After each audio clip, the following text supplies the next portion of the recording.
What have you done, Father? It's made by the same people that made Lazarus. You can tell by the graphics. Bones isn't well at the moment and she's asleep, so God keeps us quiet-ish.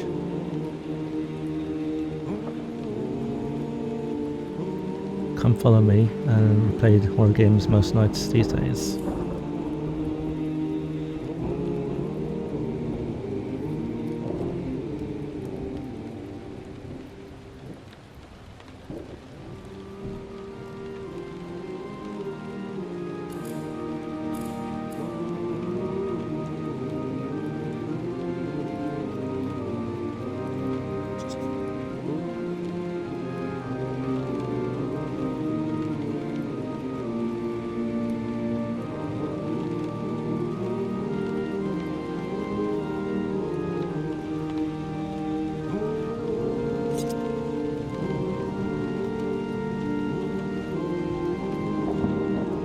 Chapters.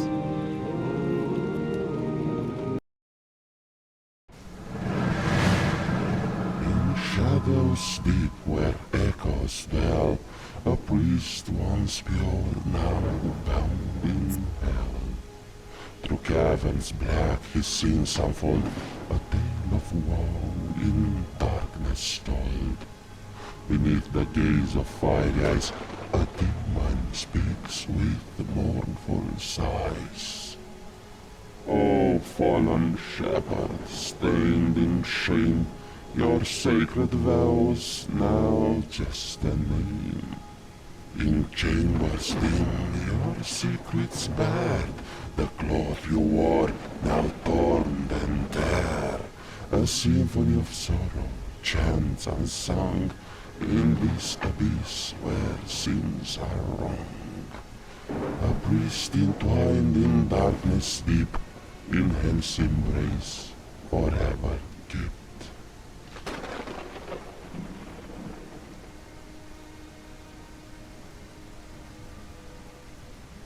Candles everywhere.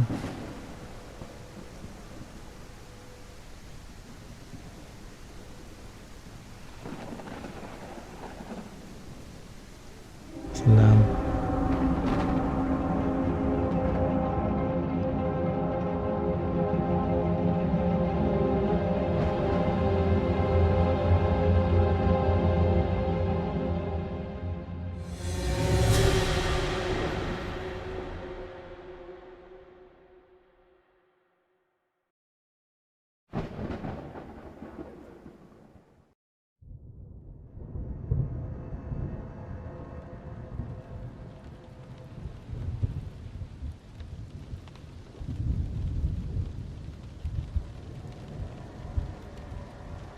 I have no sins to confess. I've come here to speak the truth. My conscience is as clear as a child's. I have been framed and almost driven to insanity, but I am resolute in my faith. Oh Lord, that cursed day, it began like any other. Nothing could have predicted the horrifying events that would unfold later that night.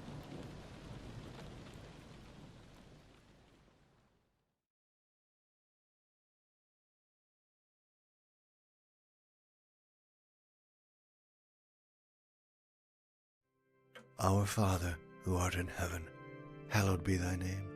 Thy kingdom come, thy will be done on earth as it is in heaven. Give us this day our daily bread, and forgive us our trespasses, as we forgive those who trespass against us. And lead us not into temptation, but...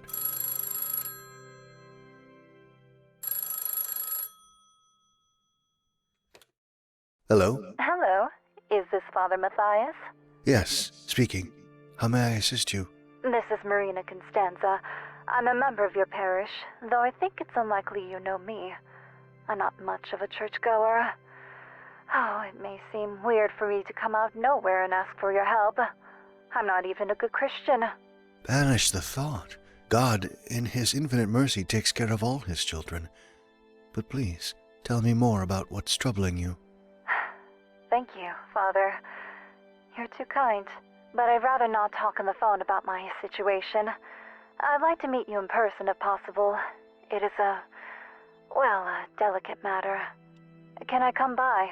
I live not far from there. Oh, certainly. I've just finished my prayers and I'm about to prepare some tea.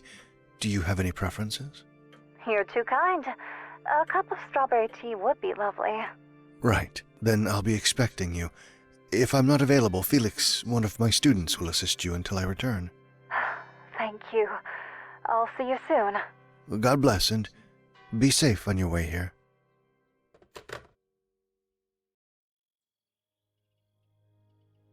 I recall it well.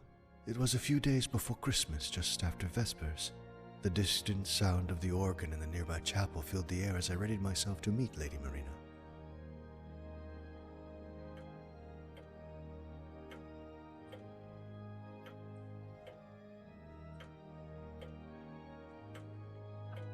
Working on my study about the rectory's past. If I have time, I hope to finish it one of these days.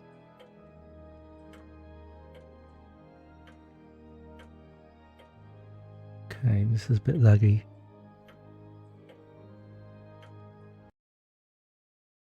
So what I need to do is turn settings down.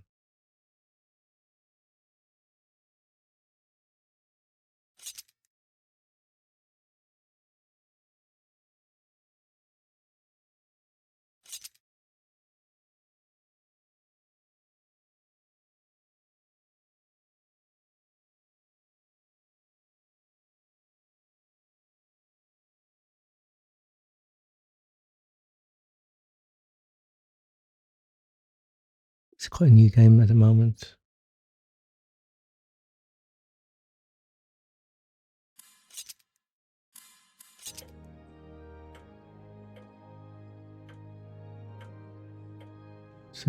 Sic Transit Gloria Mundi.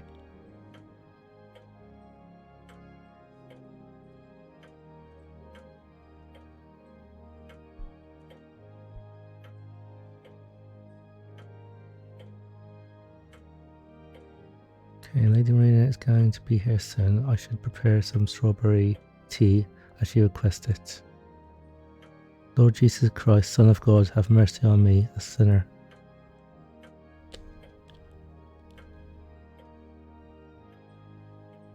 The holy fragrance of it, this beautiful scented oil fills the air.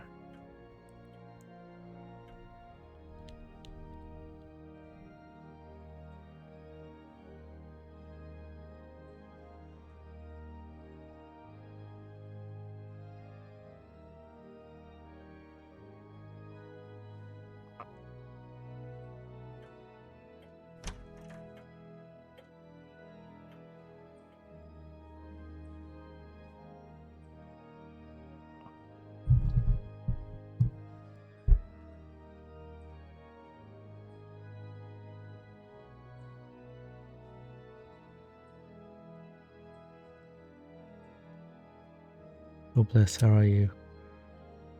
I'm enjoying what might be the final day of this year with beautiful weather. I just returned from a leisurely stroll through the park. I heard on the radio that a massive storm is approaching, perhaps even tonight. They're forecasting it to be the most powerful one in the last few years. I just hope it doesn't wreak havoc. By the way, Father Josiah mentioned your struggles with severe migraines. Are you feeling better? Is it everything okay? I'm fine, it's just the weather. I see. Lately the winters have indeed become incredibly unpredictable. One day it's warm and sunny, only for the next day to bring rain and a sharp drop in temperatures. Making some tea, do you want to join me? Ah, how I would love to gossip over tea. Make sure you don't put too much sugar in it. Fortunately, I have to help Sister at the convent with gluing the new wallpaper. I'll be leaving in an hour. Take care.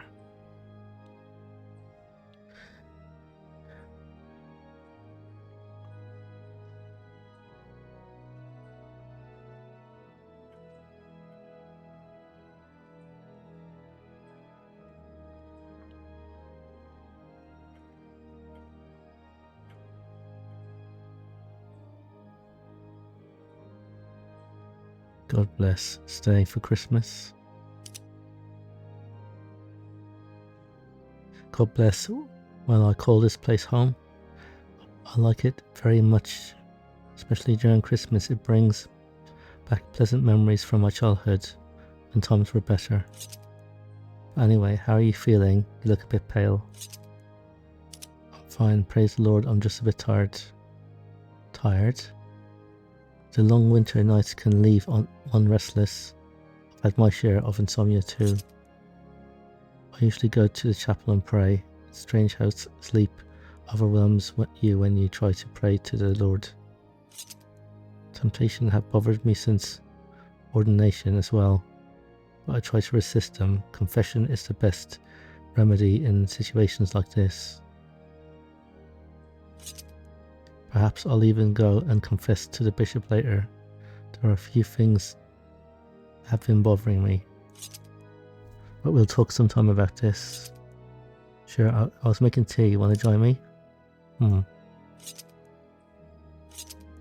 Right now I have to go to the convent and help the nuns glue some new wallpaper. There's still a lot of work in the hallway. Maybe later tonight. Later tonight it is.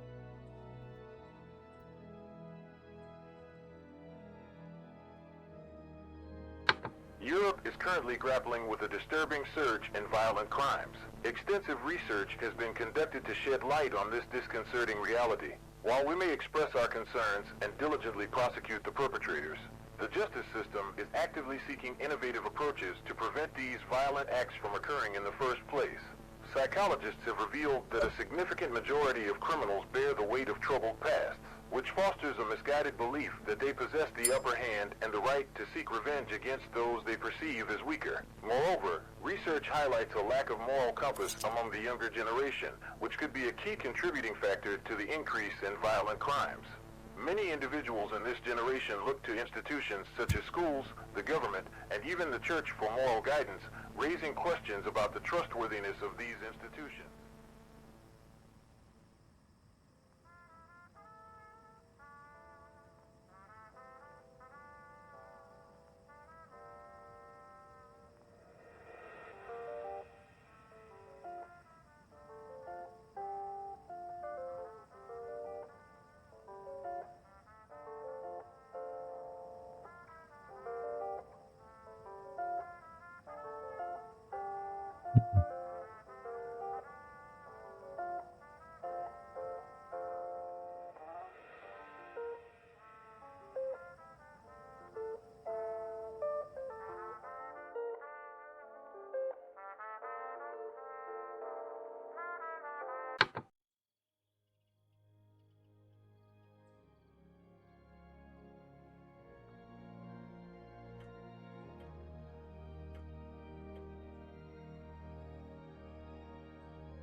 You know, a certain Lady Marina from our parish. From our parish, you say? I think I know who you're referring to. Yes. I'm not personally acquainted with her because she doesn't attend church frequently, but I believe I saw her once or twice. I remember spotting her in the back of the church on one or two occasions during the Holy Mass. She seemed incredibly emotional, her gaze fixed towards the altar, a beautiful young lady but clearly in profound sorrow. I assume she must have lost someone. But who can say for sure? If you're curious about how I know her name, it's because I've overheard people gossiping rumours. Rumours, you say? What kind of rumours? Rumours indeed. Apparently she is very discreet with life, and many suspects that she has an incredible fortune which she acquired through her feminine wiles, but I won't be too quick to judge. Some say that during the war she may have married a Nazi officer and now she is embarrassed. Others that she is simply a very emotional and mentally unstable person. Who knows? Poor thing, we should pray for her. I agree, it's the only way we can help people like her. God forgive me if I have sinned through my words. I'll leave for the Covenant to help the nuns. Perhaps we'll see each other again this evening after our return. God bless.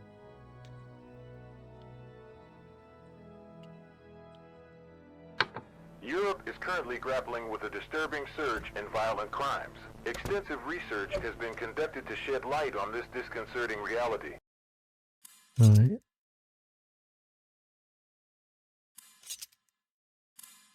While we may express our concerns and diligently prosecute the perpetrators, the justice system is actively seeking innovative approaches to prevent these violent acts from occurring in the first place. Psychologists have revealed that a significant majority of criminals bear the weight of troubled pasts, which fosters a misguided belief that they possess the upper hand and the right to seek revenge against those they perceive as weaker. Moreover, research highlights a lack of moral compass among the younger generation, which could be a key contributing factor to the increase in violent crimes. Many individuals in this generation look to institutions such as schools, the government, and even the church for moral guidance, raising questions about the trustworthiness of these institutions.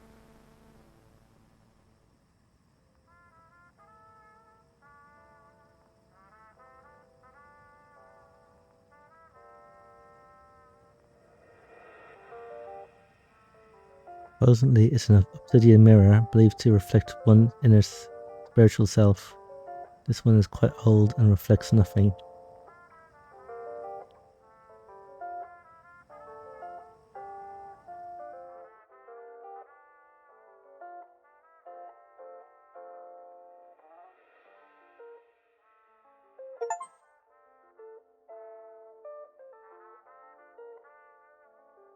Although a beloved spiritual father for many, he fought against his inner demons, alcoholism. There are rumours of a sister from St. Sebastian's convent often bringing her in moonshine. Poor man succumbed to this vice, suffering terrible liver pain.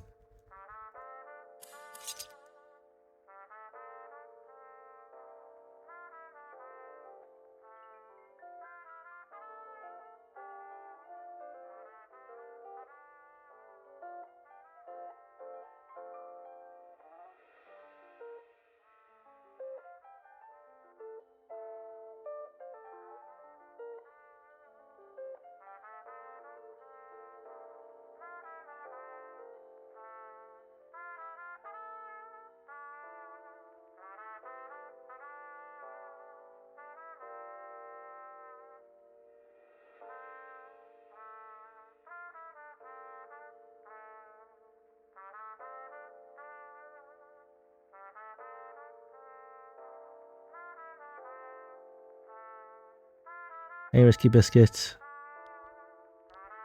I'm looking for a kettle at the moment.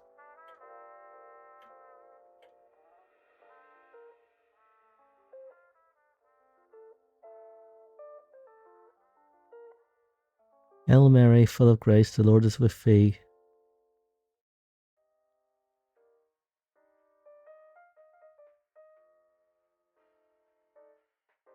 The relic reminds me of the countless souls who have walked this path of faith before me. May their intercession guide me as I strive to fulfill my calling.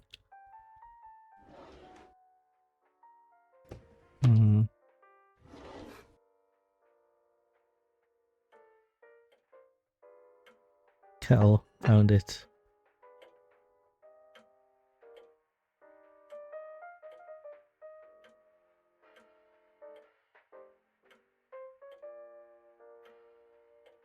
Looking amazing.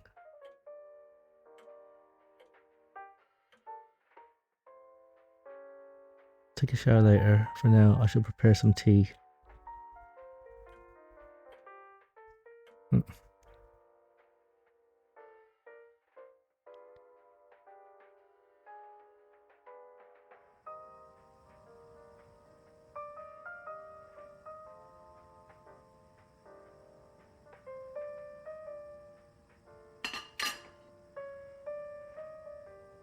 Is that the kettle there?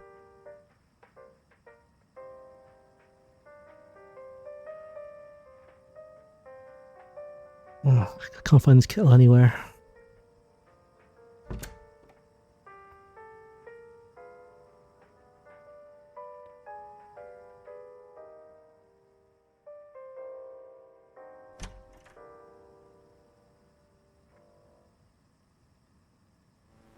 Europe is currently grappling with a disturbing surge in violent crimes. Extensive research has been conducted to shed light on this disconcerting reality. While we may express our concerns and diligently prosecute the perpetrators, the justice system is actively seeking innovative approaches to prevent these violent acts from occurring in the first place.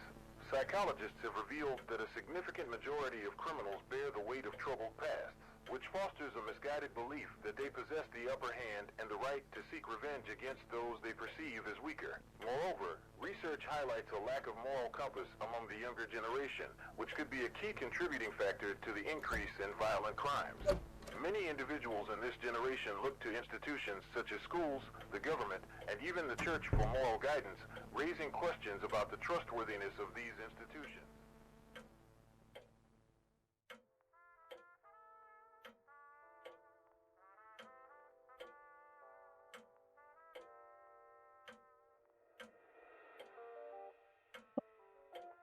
Omen at St. Mary's, I've been compelled and encouraged by my bishop for quite some time to compile a monograph about this place. The ongoing drama that has haunted the parish leaves me restless. Over the years, numerous priests have been revered and despised, have met their demise under suspicious circumstances. Determined to shed light on the history of the rectory, I have embarked on a research endeavour intended to creating a photo album accompanied by a brief description of each priest, commemorating their lives and the impact they had on the community, both positive and negative. My aim is to offer the people an opportunity to truly know them, with all their virtues and flaws. If I have some spare time, I should find all the pictures.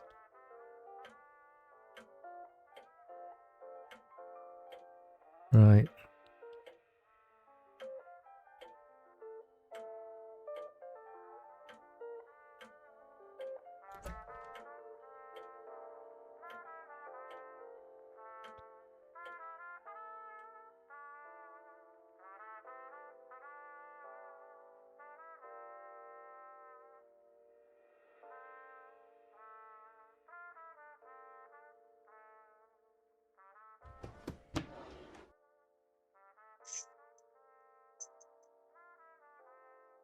$10. Felix is quite the avid reader of these. It's a bit puzzling considering that after his ordination he'll be donning the simple black attire with a white collar. On the other hand, I enjoy lighting the fire with the pages of those magazines. They're made with a special ink that burns for longer. It's a pity they're so expensive though.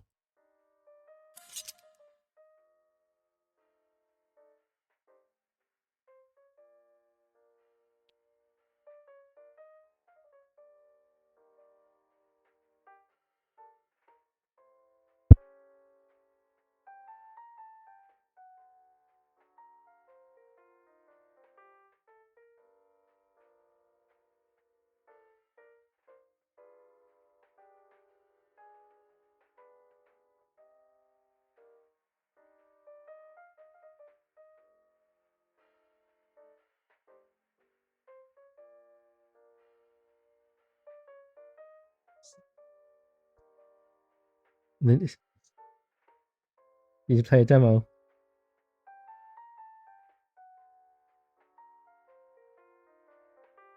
The one he played is probably Lazarus.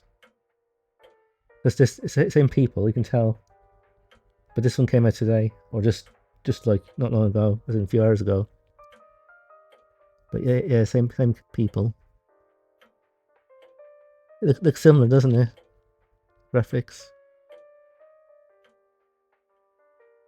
I think we played Lazarus as well, didn't we?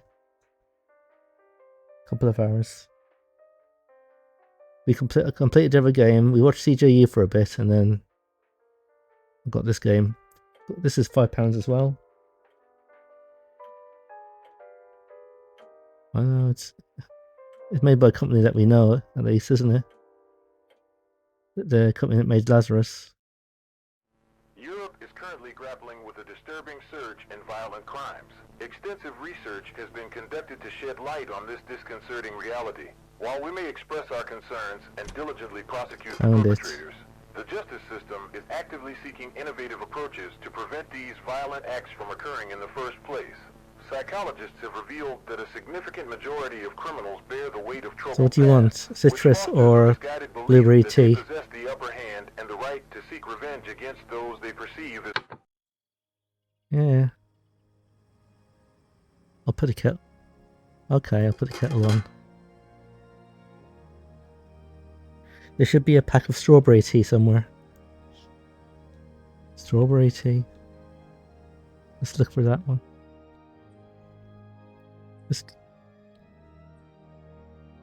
Hibiscus.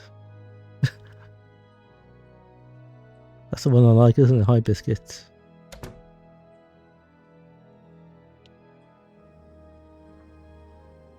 Is that a fibrofleur?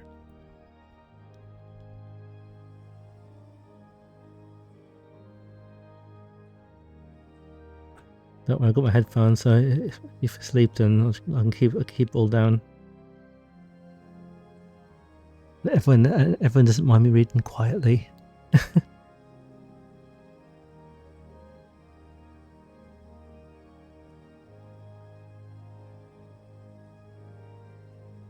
Yeah, Bones isn't well at the moment, like I said before, so he sometimes just falls asleep. She's got fibromyalgia and chronic fatigue.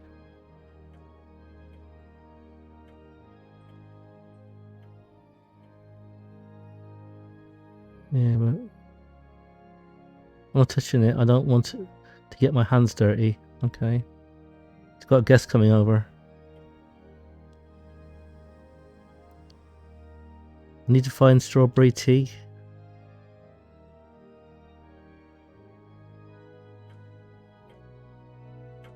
Amelia's got chronic fatigue as well. She gets it bad, doesn't she?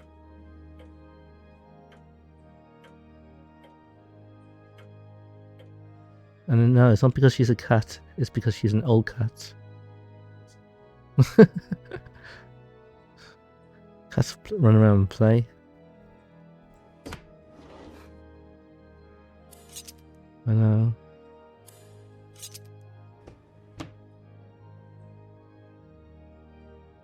Alright though.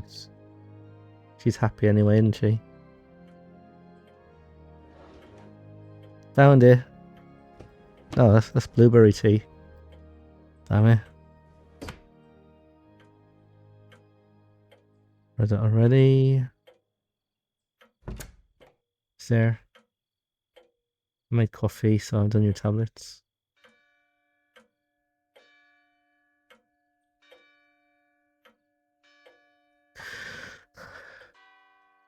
Oh my god, where is...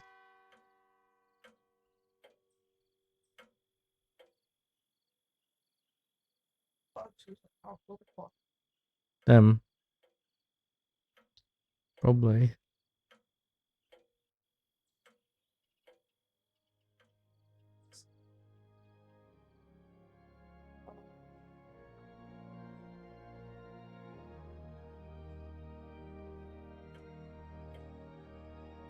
You'll be on your phone when you get to bed.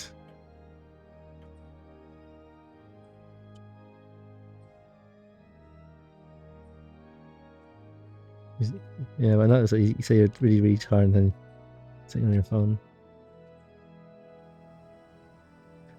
Hey again, by the way. Found the kettle, just looking for the strawberry tea. Which is probably... Ooh. No. That's right, the tie pattern shouldn't match the pocket square. The contrast adds depth and sophistication. That's one fashion tip. I remember them from before going to the seminary.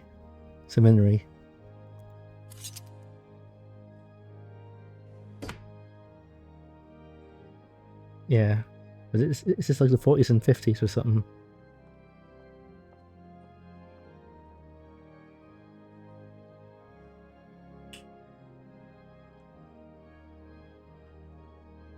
Yeah.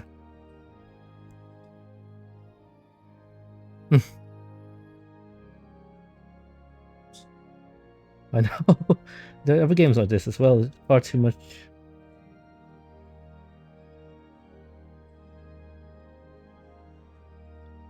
It's all over the place. You know, it's just like pictures there.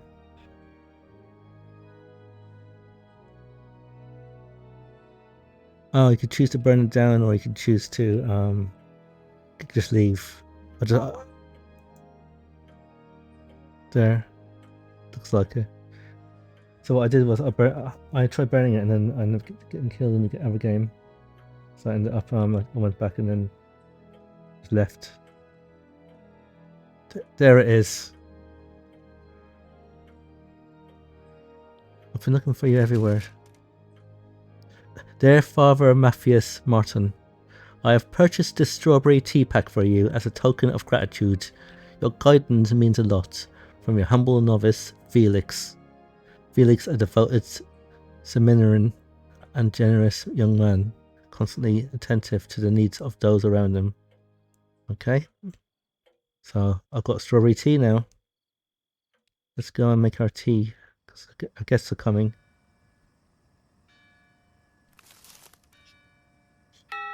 Yes, we all want strawberry tea.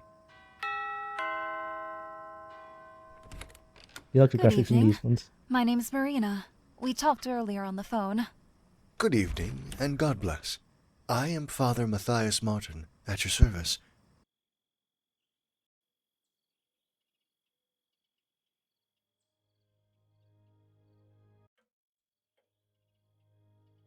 Good evening, I'm Father Matthias. Hello, Father. Please forgive me if I came across as impolite. I'm not particularly devout. Perhaps I lack some of the etiquette. Oh, maybe I should have thought about covering my head with a scarf.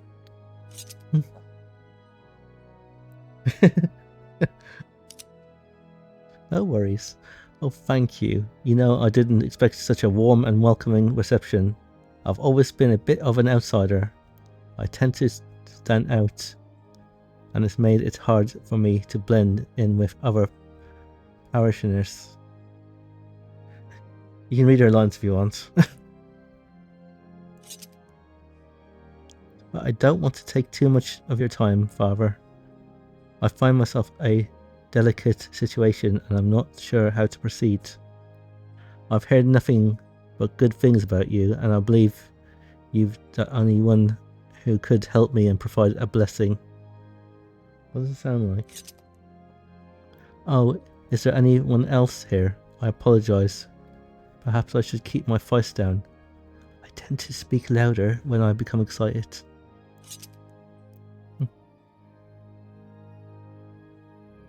Don't worry, we are alone. Well, that's a relief. I realise it might seem odd, but you see, I value privacy and discretion greatly. And there's a reason for that. I still recall my last confession vividly. The priest had trouble hearing. I had to speak louder, and when I finished confessing, the next person waiting couldn't help but burst into laughter. She was clearly eavesdropping. You can probably imagine how uncomfortable that was.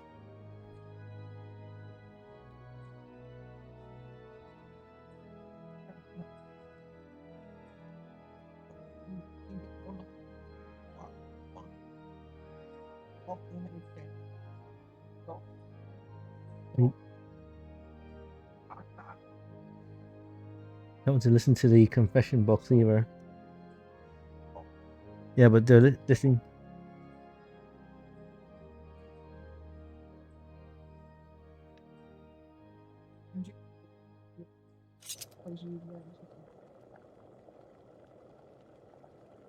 What's that I sent? Strawberries?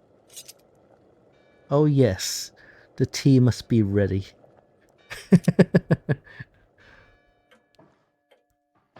Oh my, such a lovely place. Thanks. I always wondered how priests live, all by themselves. Must be terribly lonely. See, cutscenes are... Oh, they have the speaking, but not the. We try to keep things simple. You have quite the taste in furniture, and everything is so clean. By the way, if you don't mind me asking, Father, may I pose a question? It might be a bit nosy, but I'm genuinely curious. Do you priests indulge in, things like smoking, drinking, a glass of wine, perhaps listening to music, something other than church organs? Some do, some don't. I'm rather moderate. Oh, Father, forgive me for asking such a trivial question. I don't wish to distract you from your duties, and I already feel as though I'm intruding on your privacy. I'm here to discuss the reason for my visit. Finally, I'm at a loss for words, Father. I don't know how to express this. Stupid me. She's full of words.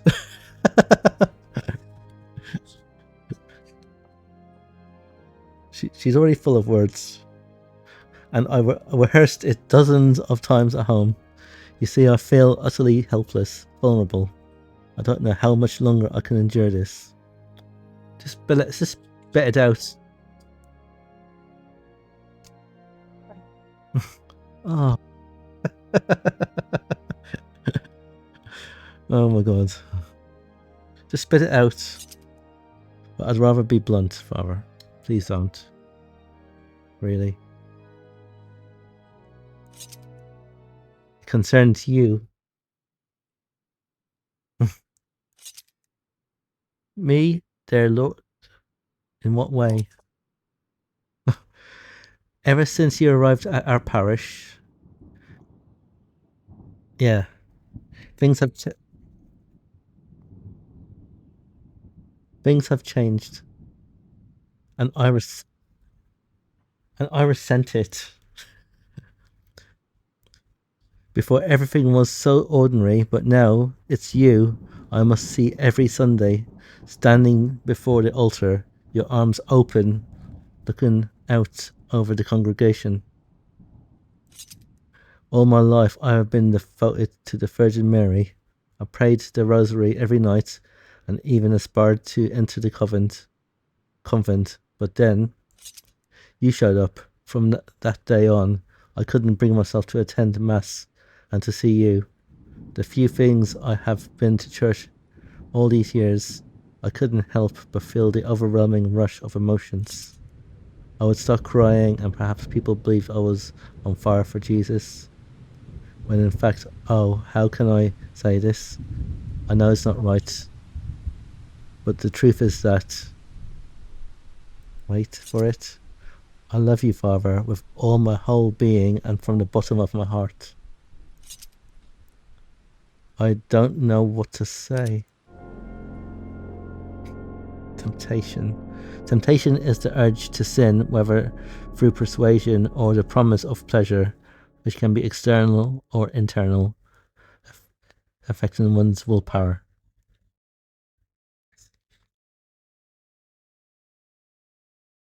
Yeah.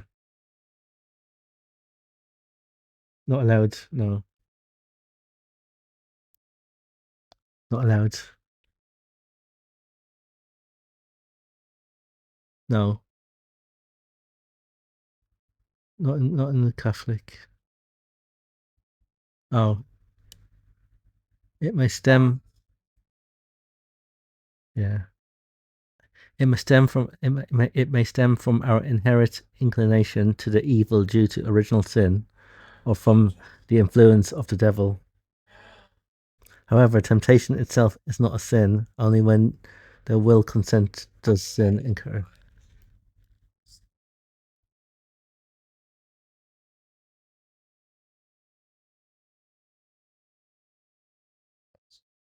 Is that the sin that's sitting right there? The original sin's there.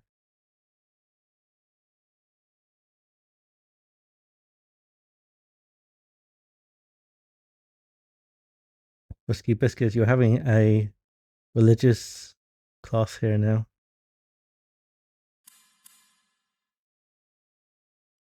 He's still on. Yep.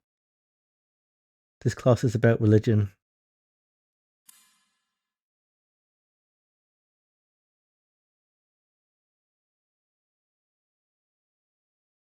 Yep.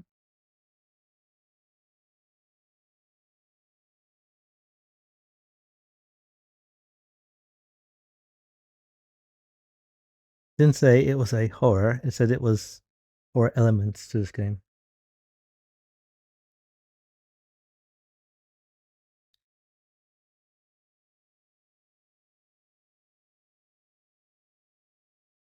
You want to it's here on now.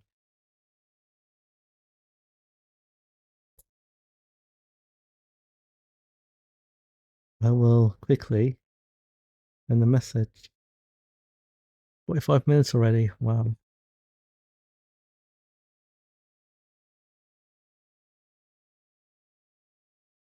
Okay, so yeah,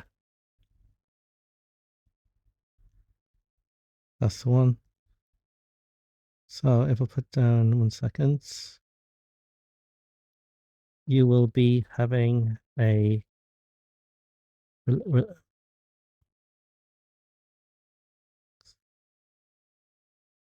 religious.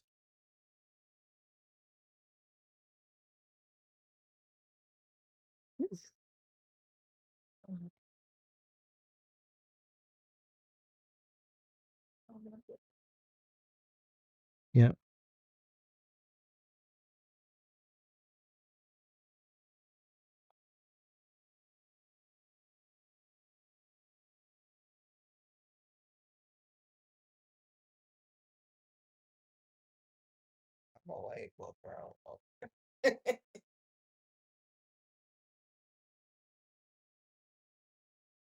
Okay, so where's my little be right back? 5 messages.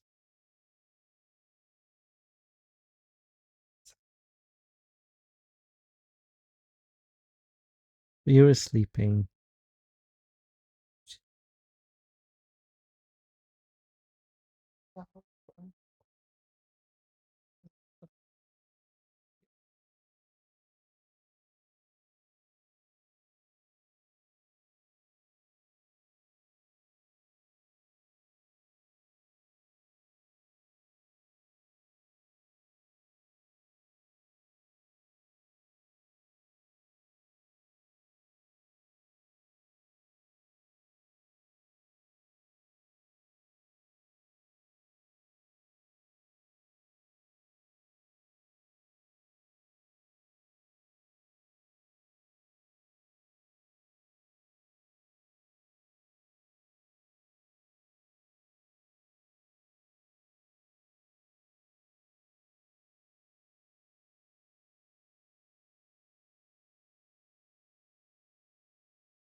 Okay, cam. The big cam was on. Oh yeah, I'm back now. Can you hear me okay?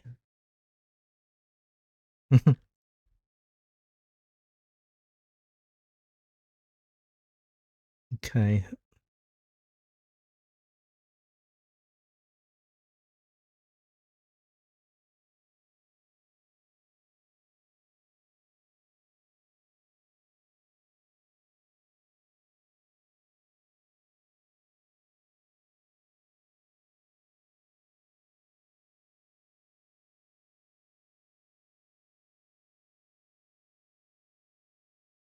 Wow, slow. Game came out today, so it can be a bit weird.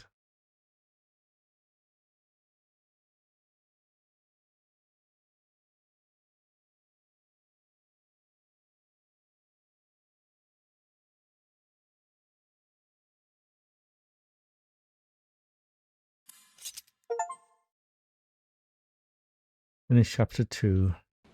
You know, this is a delicate situation. I'm considering your feelings, and I don't want to be callous, but it's just not possible. What can I say? I'm not good at discussing romantic love between a man and a woman. I can preach to you about the love of God. I understand, Father. I understand. Oh, I feel so naive. I shouldn't have come here. I'm the only one to blame for this embarrassment. You shouldn't talk like that. There's no shame in loving someone. But not like this. We can still be friends in Christ. Oh, spare me that talk. I don't need a sermon. Pour me a glass of wine and I'll be on my way.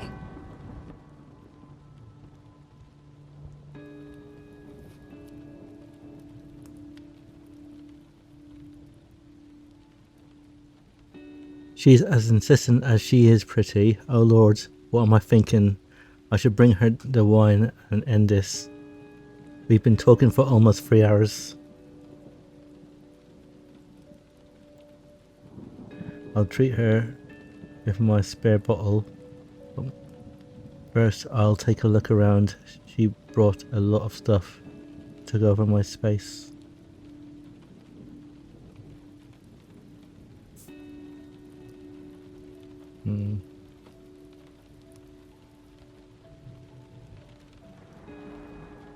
She displays all her charms like a sinful temptress. There's no denial she'll determine to have me, but I won't even blink. I swore an oath. Twice during our discussion, she perfumed herself with this fragrance. She's not only trying to tell me she loves me, but she makes me love her.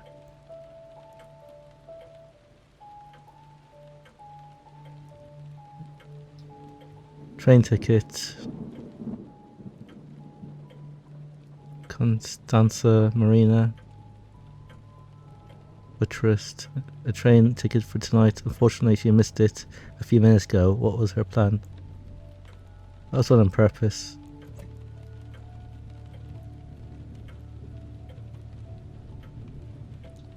Tasteless. When wearing a vest, you should not wear a belt. Try suspenders fastened with buttons. The belt buckle, especially if it's made of shiny metal, draws too much attention towards the private parts. Just as she entered the room, she took off her coat in the most captivating way. She looked at me with a charming gaze, as if trying to tempt me.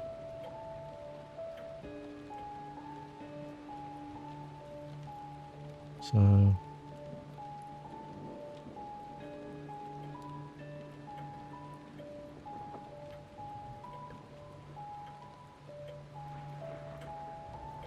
okay, so I'm looking for a bottle of wine.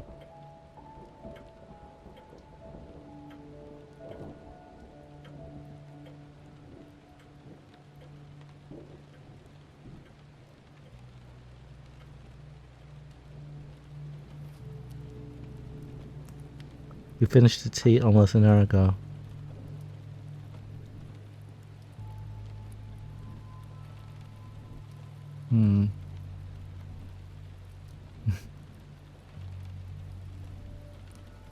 Where would you keep the wine?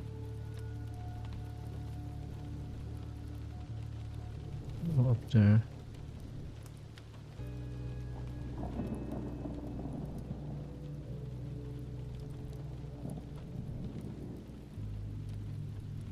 Aha. Done that one already.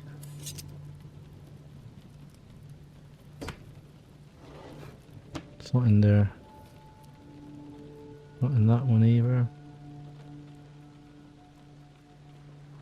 Unknown saints, through the intercession of your prayers in heaven, I shall not waver in my faith.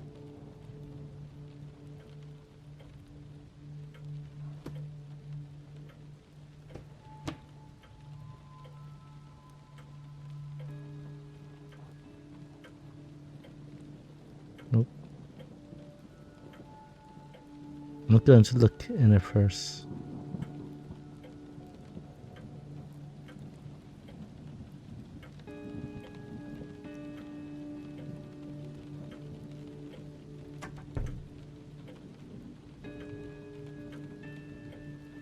Can't leave. She brought with her this heavy suitcase, which she kindly asked me to bring it up here. Weird, I should have refused. What's on her mind?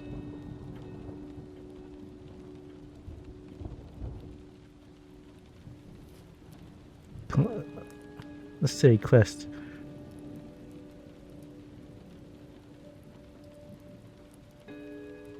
What?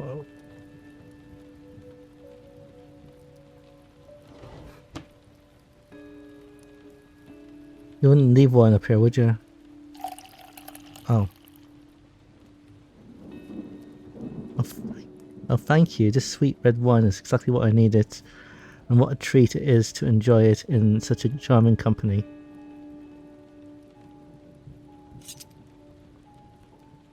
Why are you looking at me like this? Do I seem pitiful? Like a desperate woman trying to get what she wants? Oh, don't worry, Father. I'm just having a little fun with you. I would never dare to think that. Oh, Father. You're too serious. Lighten up a bit. Tell me, have you ever been in love? Surely you must have had your heart fluttering at some point. With your dark hair and those blue eyes. That's what you said. Blue eyes. I don't remember. What kind of answer is that? I don't remember. Ha ha ha. You make me laugh. Come on. Share some memories with me. No one ever forgets their first love, the first kiss, the first night of passion. What was she like? First she had a hold on your heart. And we've done these already, so enough. Please finish your drink and then what? What do you have in mind? Do you have some exciting secrets to share? Ha ha ha. I'm just kidding, Father. Don't mind me. Perhaps I have had too much to drink. But I must say, the wine is so sweet and delightful. Is this what you use for Holy Mass? No wonder people keep coming back for more. Oh, why is it so hot all of a sudden? My oh my.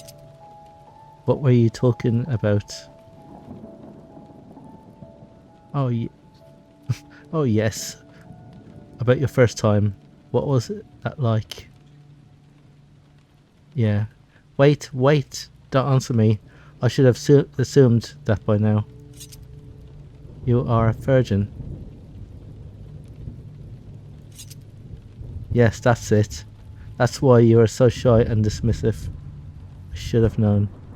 You are a priest, devoted to the church, and you've never had a woman. But tell me, do you ever wonder what it's like to indulge in desires of the flesh? Such a pity you are a priest. Shut up!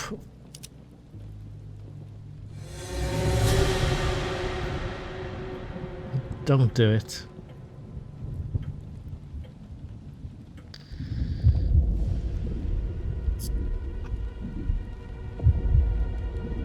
I don't know. So weird. He's a priest.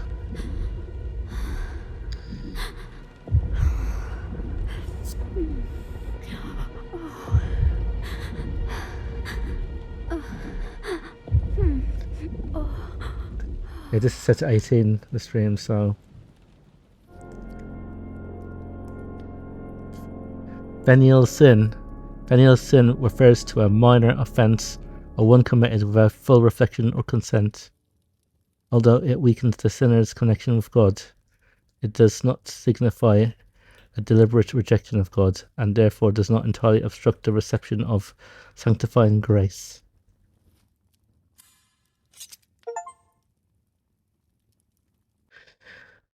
Alright, so that one's done.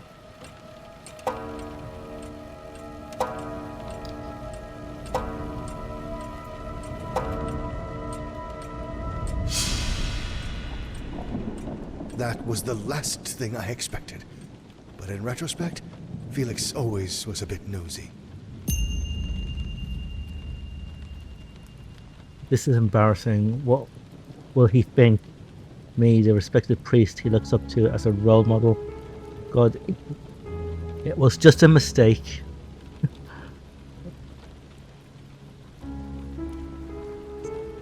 Yeah, but he...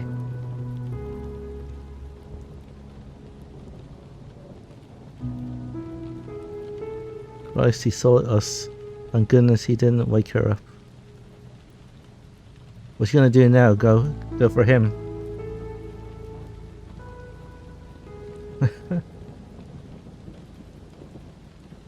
I'll arrange a taxi for Marina immediately. It's unfortunate that I have to send her home. Not the most chivalrous action a gentleman should take, but why I'm considering this, I'm a priest. Well, not anymore. He's lost his priestliness now.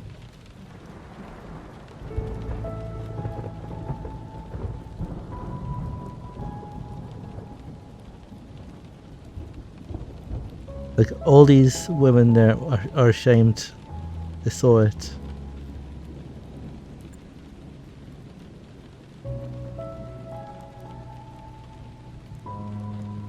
We need to talk about what you witnessed. I understand I'm not here to pass judgment. The desire of the flesh have tempted me numerous times, but I have always strived to resist them. It is important. Yep.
Or not to let this become a recurring pattern.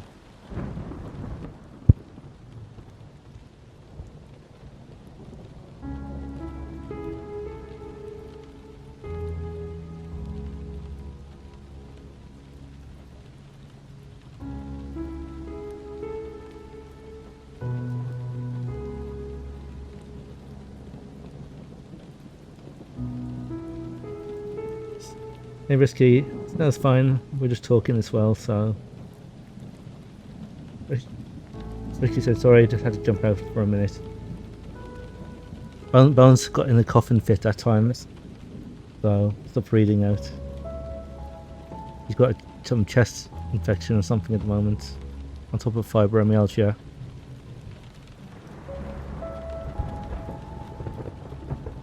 Got fibromyalgia, chronic fatigue, and what else? Asthma. Restless leg, IBS, yep. So.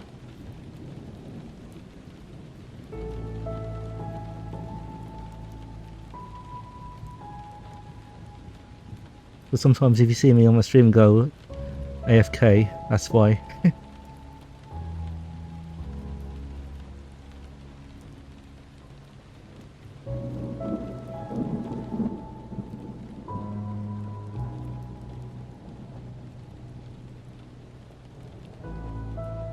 So what did you decide to do when the lady confessed her love for you?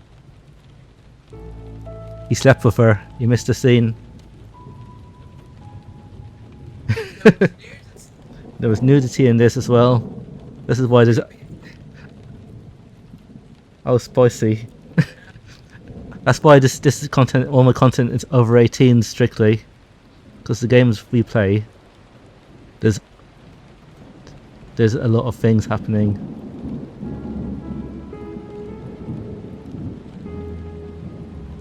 And this guy Felix has walked in on him as well.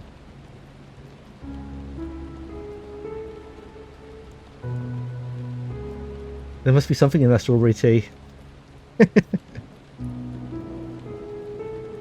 Right, let's continue the story now.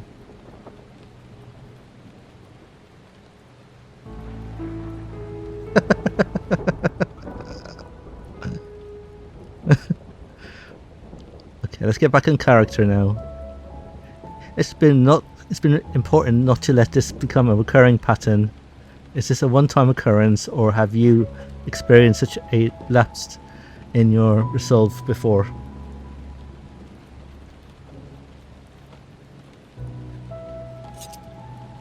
I'd rather discuss that with my father confessor. Very well. Now, if you'll excuse me, I'd like to rest. I am tired.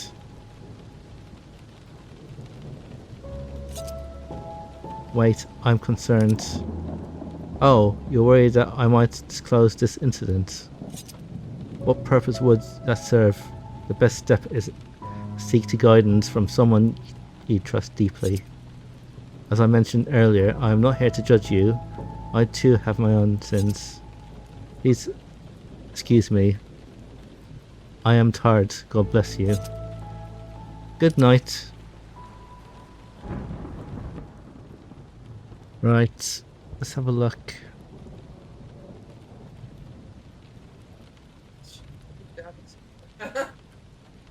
Go and check on her. I couldn't resist her charms. If only I weren't a priest. We could have been together, but I had to send her home. What was that about? Marina, hey, you need to wake up. You guessed it right.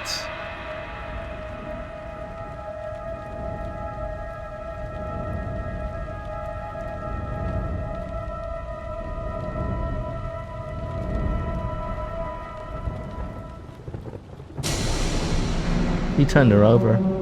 There she lay, lifeless, her gaze fixed on the ceiling.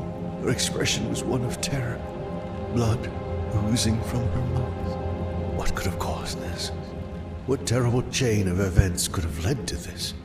I trembled, overwhelmed by an uncontainable fear. The entire house was spinning with me. I was in deep trouble.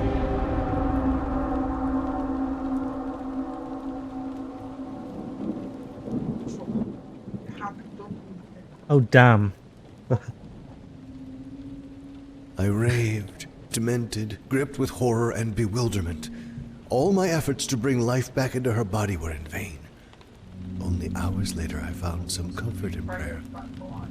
I had to That's think right. straight and act accordingly. Resurrect her.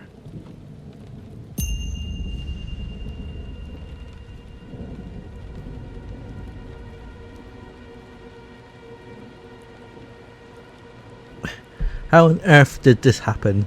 I need to give her her things and cover her body with a bed sheet. I can't bring myself to look at her like this. Shall I call the police? Don't touch evidence. This is only morally responsible action to call the authorities.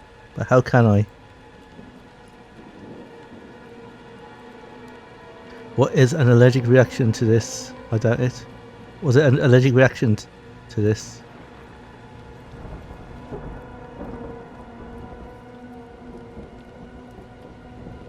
Oh Christ, there's a blood coming out of her mouth. How did this happen?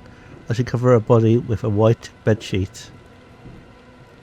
Wait, her chest looks cut open, doesn't it? There.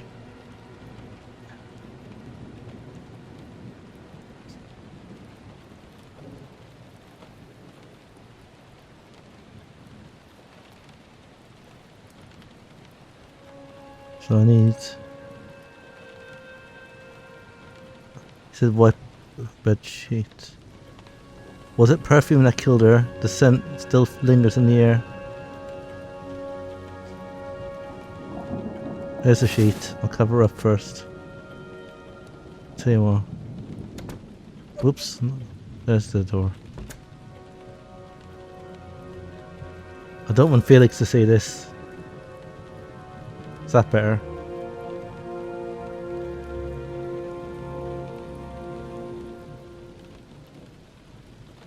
I know.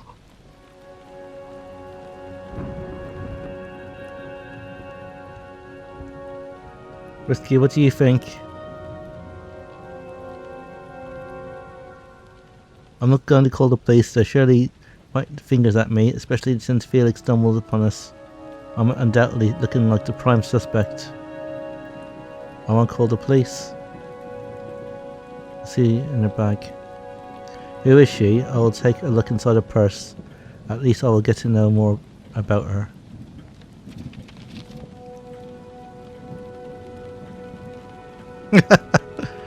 Tic-tac, hell awaits me.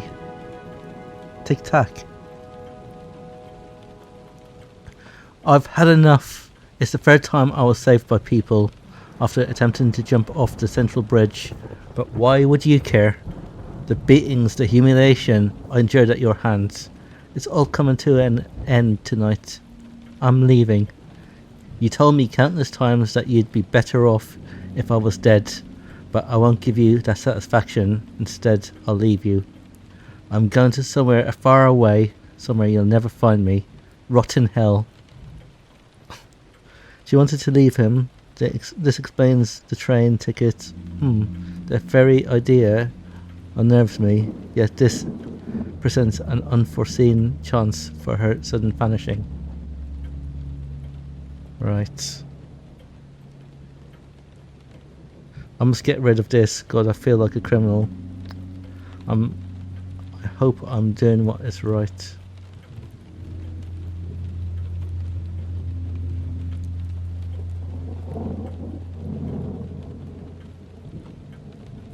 Yes, seems like the guy is... It's risky. Did you hear what Bone said? How does he go from father to hiding and concealing evidence? He didn't do anything though. But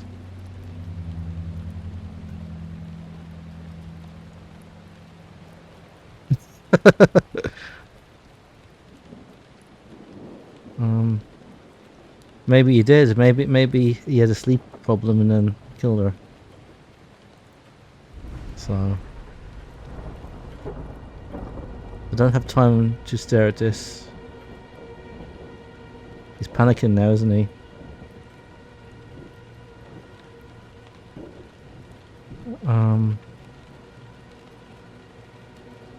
Okay, so what do we do? How on earth did this happen? I need to gather her things and cover her body with bedsheet. I can't bring myself to look at her. Should I call the police? That's all it says for the quest.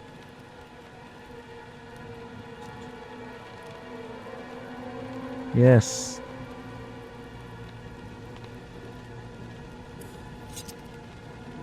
Right.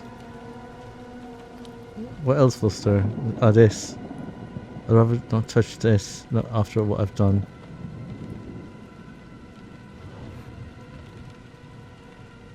Oh, this as well.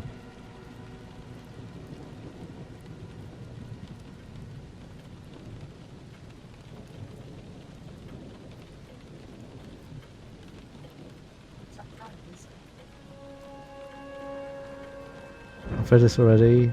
It's the same. No, it's not safe. Like Resident Evil games. I know. A lot of games copy that though.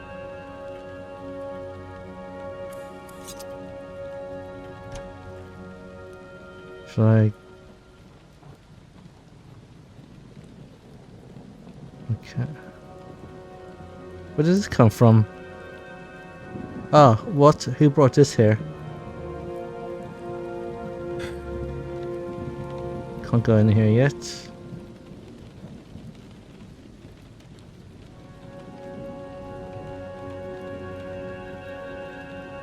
They're students of this.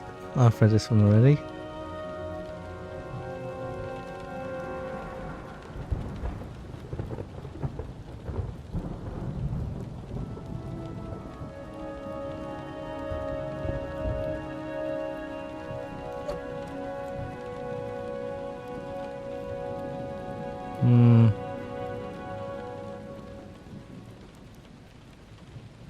Don't know what to do now. There's any more stuff belonging to her now.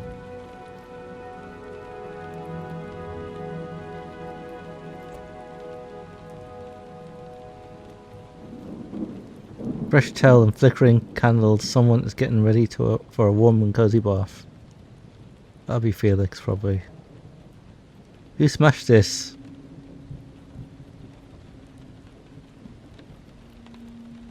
Can't flush the toilets.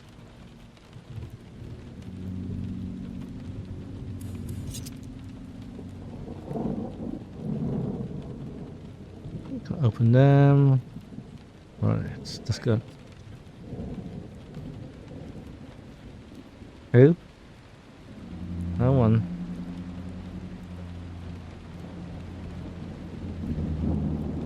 Oh!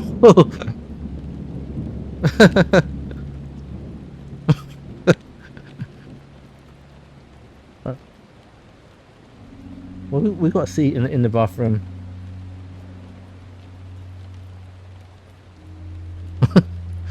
But yeah, you're right. It's creepy, isn't it? That one. Don't know. Cutscene.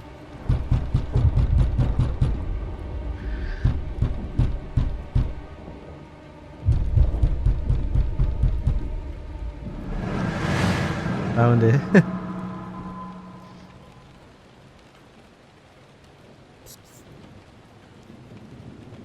It seems like this guy is fucked. I know. Again, what do you want?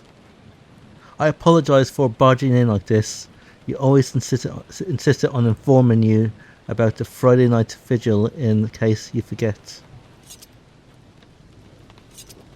I know how much you appreciate the serenity of the midnight service, and I didn't want to miss it again.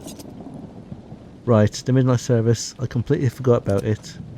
God, there's an enchanting fragrance of roses. It's so exquisite. Where is it coming from? Ah, I know, it's from her, isn't it? Emanating from her delightful flesh. Oh, spare me. the pretense of not understanding. I know what you did. Did you enjoy it? Was it your first experience? Oh, is she still here? Perhaps you'd like to share her with me. Huh? Come on, sharing is a virtue in this insatiable world, isn't it? Ha ha ha. Why the sudden pallor in your face? Ah, I see, she's dead, isn't she? You're the one who ended her life. You're a murderer. Congratulations. You're a murderer. That's enough. Are you alright? I asked if you'd like to accompany me to the convent for the midnight vigil. But it seems you're exhausted. I'll leave you to rest. I'll head to the convent. We'll reconvene in the morning, and please don't think about the little incident. It happens. We're all human after all. And please forgive me if I upset you. Mary bless you all. May God bless you all. May God bless you. See you in the morning. Christ, that was too close. I have to do something about this. If Felix were to uncover this, it would be catastrophic. Me with a woman in my bed is one thing, but a lifeless body? I cannot in good conscience leave her here.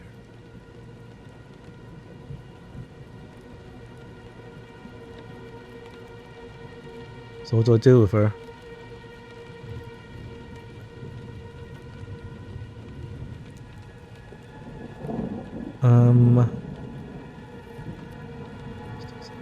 Oh dear God, I must do something. This is beyond horrifying. I have to bury her. I need to find something to put her in before it's too late. Christ have mercy. Christ will not be happy with you. I know. I got an idea. No, she won't fit in there.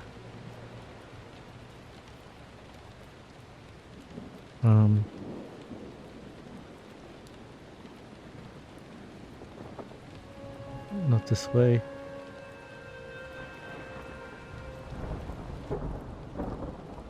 Maybe this way. Nope.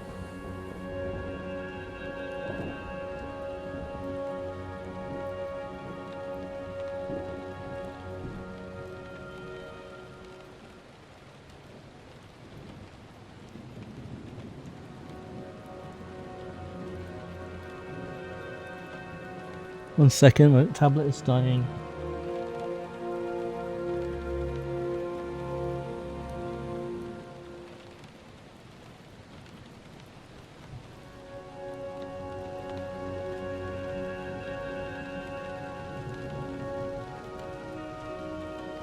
Right, let's have a look now. We need to find something to put her in.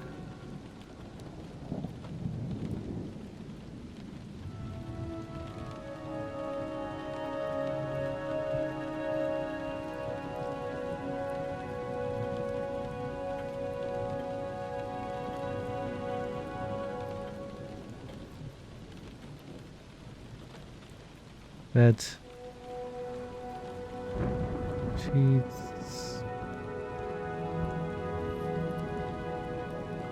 I have broken my sacred vows as a priest.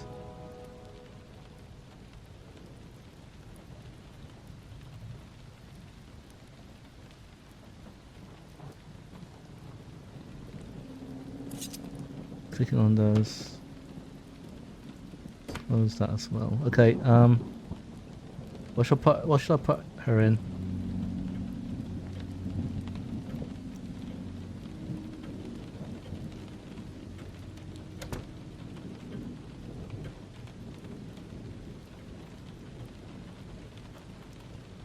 Oh, bathroom might have something. Let's have a look. Nope. Oh.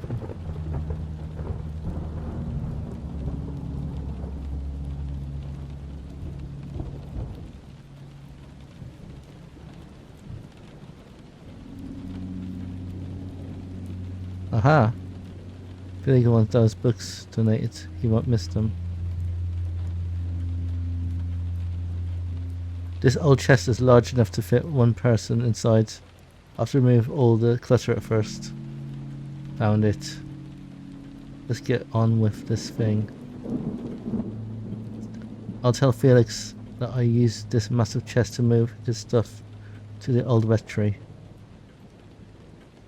I'll take the stuff to the old rectory after I bury Marina.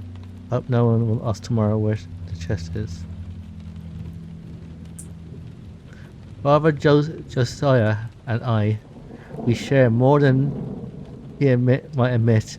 In our conversation he denies it, but his demeanour has been giving him away lately. Just the other day I asked him to sit for one of my drawings. He stood in silence for nearly half an hour, only to abruptly storm off in anger without explanation. I can sense his struggle and I know what he's going through, even if he tries to conceal it. His inner demons will eventually overpower him and his determination. It's a bit cryptic, but it seems there might be something going on between Father Josiah and Felix. I hope it's nothing that goes against their calling. I have to talk to both of them tomorrow.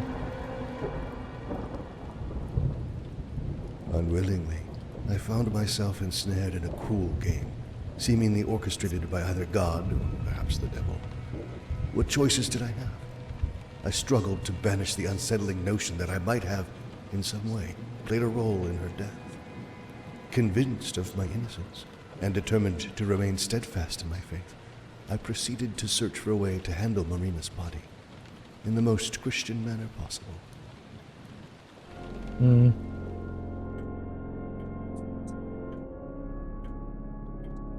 Mortal sin. Mortal sin is a grave offence against God's law that involves full knowledge and deliberate consent.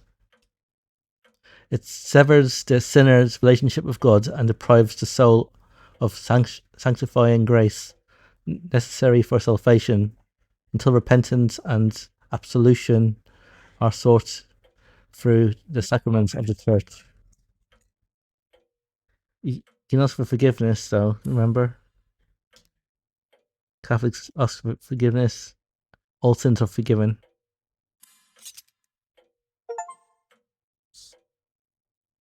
Yep. And do you reckon he is?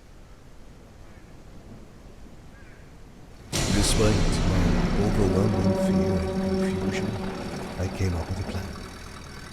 I would transport the chest to the old cemetery and lay it to rest in a disused crypt. I prepared myself with the meticulousness of a criminal, preparing all the needed tools for this grim undertaking. On the seat beside me lay her farewell letter to her lover, destined to be mailed that very night upon my return from the cemetery. What could possibly go wrong? Brightness. No, Christ Almighty!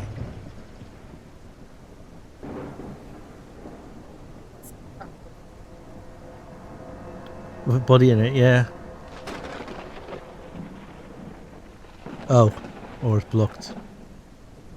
You'd rather not wander aimlessly into the dark without a source of light.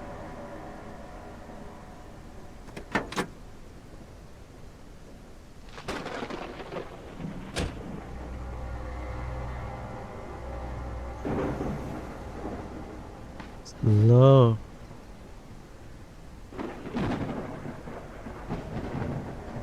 The elders say that this about those who have taken the life of an unbaptized child. They will endure even greater suffering in hell, condemned to consume the putrid flesh of the slain in front for all eternity. Horrifying. As a Catholic priest, I place my faith in the possibility of redemption. This is mere superstition or possibly something penned in the spirit of a macabre jest. It's a jest. But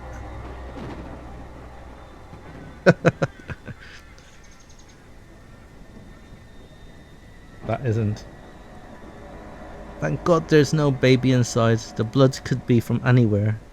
It might just be a cruel joke. Okay, let's go and have a look at things. Let's see. Let's see what's here. Yeah. This game is heavily religious. So they have closed the road during the storm. They were right. I just hope I can finish this whole business and return safely without any other incident. So okay. Yeah, I can't do much so.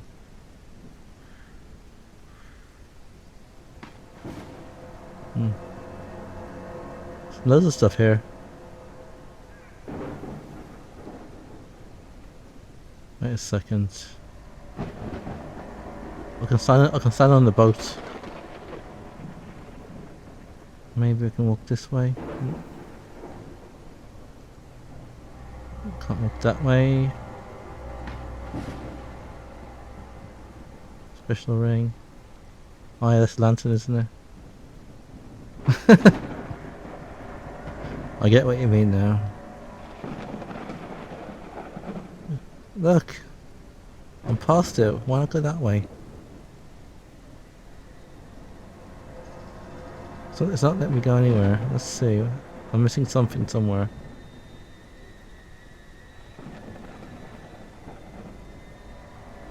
Maybe get back in the car now.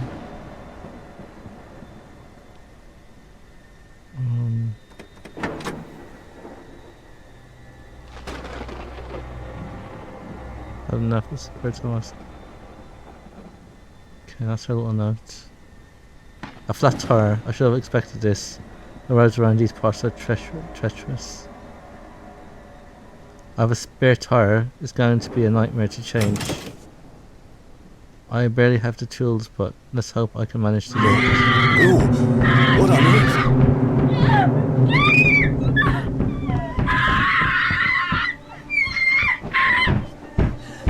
It's coming from the box.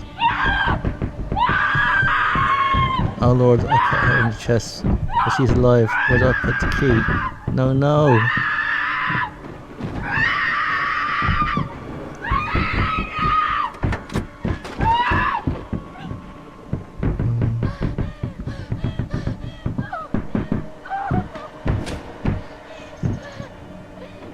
This is something supernatural happening now. Or he's going crazy. Where's the key?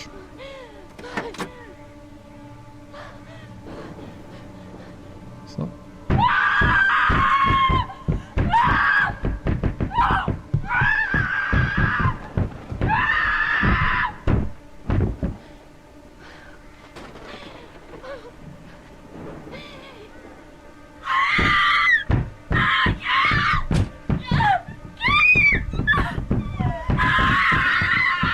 How am I going to get her out?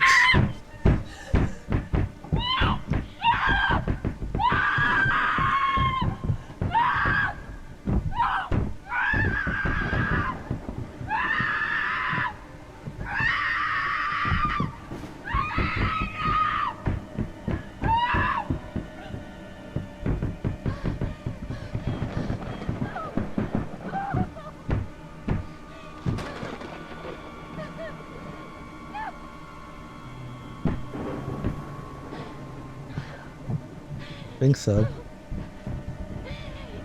Because...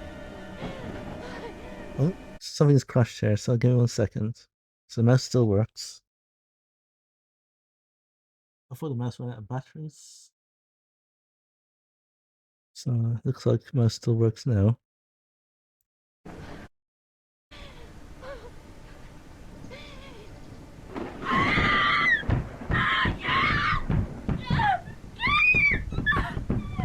It's a very brand new game, so you expect crashes on the first day. First day patch. Saves game anyway, so it's alright.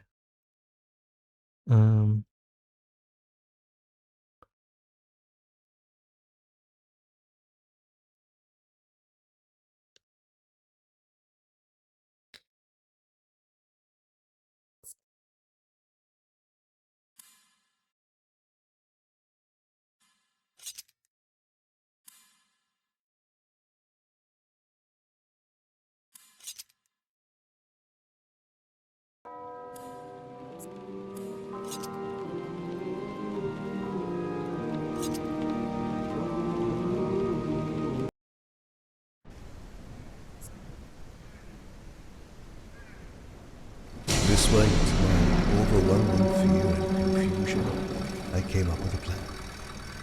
I would transport the chest to the old cemetery and lay it to rest in a disused crypt. I prepared myself with the meticulousness of a criminal, preparing all the needed tools for this grim undertaking.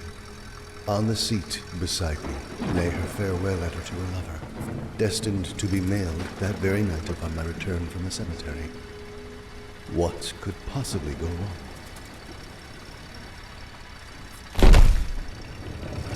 You saying that?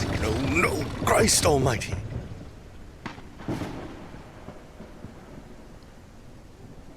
Christ will frown and sigh at him.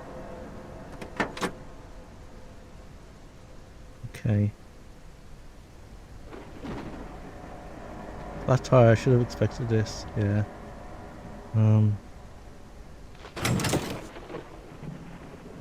Okay. Oh, what on earth? Okay.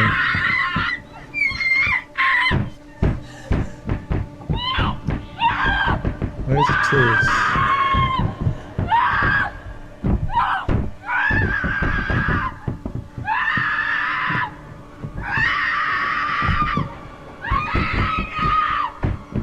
He's got nothing in his car.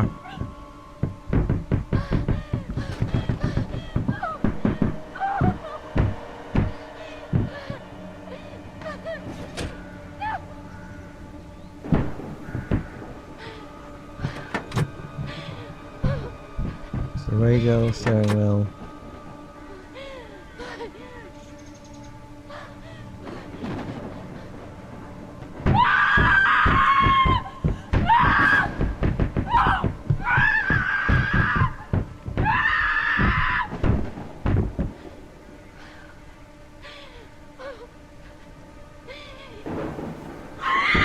Okay.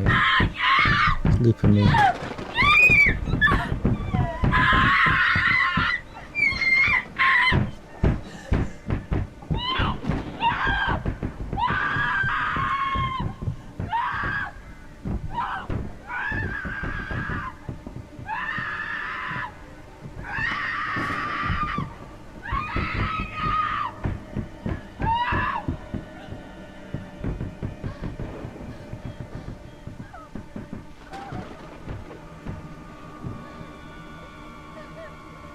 There's nothing there.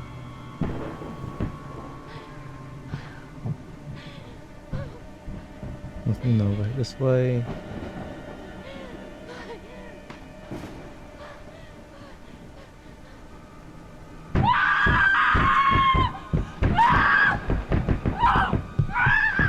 Thinking the ore, but no, that won't work. Sign. Something around somewhere, isn't there?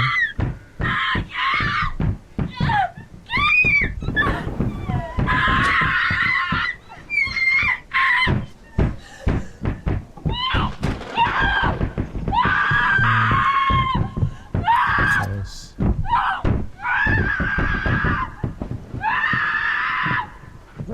But she's alive. Where do I put the key? No. You would have left the key behind. Oh, look. Found it.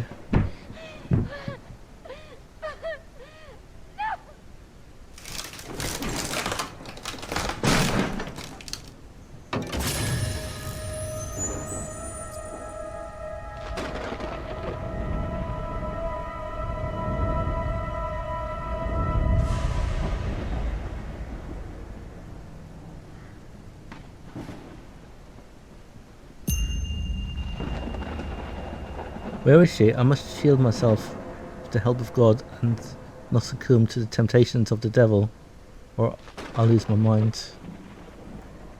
Right.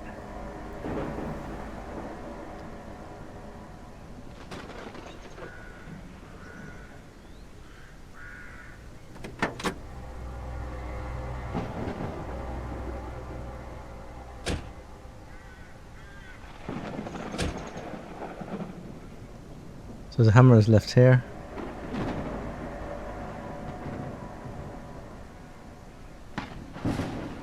lot of there.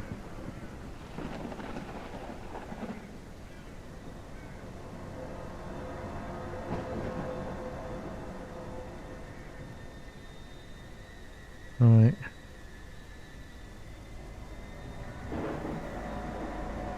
What? Salta? That was the last game, wasn't it? The pizza game.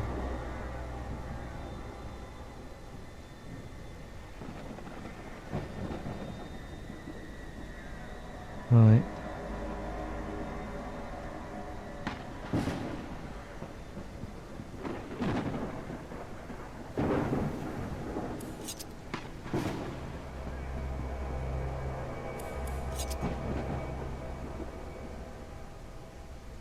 Baby.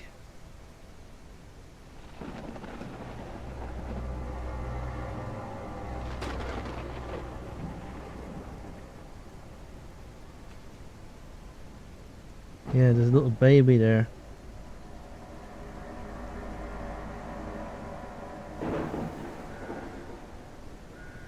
Right. Oh Christ, who could abandon their poor innocent soul here to die? Poor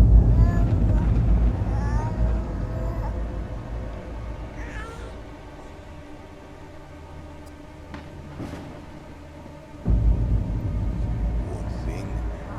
We're freezing. How did you get here?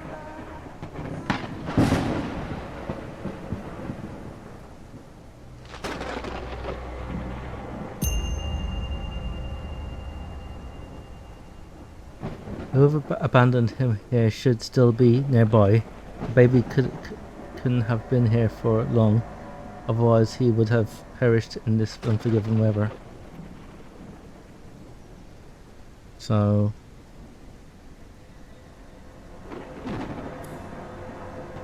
I've got a baby in my inventory now with a hammer. What could I do with a baby and a hammer?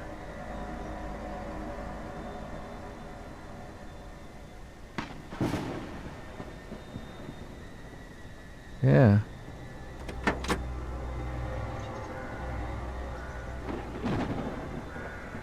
Okay.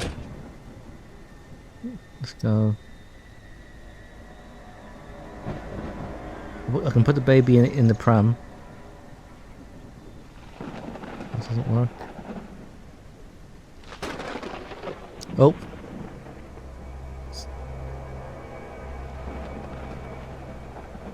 Madam, are you alright? Driven by despair, I sought help. I followed what I believed was a glimmer of hope. But that glimmer twisted into darkness. The black raven watched from the shadows, then swooped down upon me. He stole my baby. Don't despair, he's safe. I found him under the bridge. You found my baby? I scoured the area, but he eluded me. His cries vanished. How did you manage to find him? Drop the act. You left your child to die. How dare you? I am his mother. Oh, I recognize your voice. Your breath carries the stench of death. There's blood on your hands. You are the one who took him away from me. You will pay for what you did. Woman, listen to me. You're the Black Raven.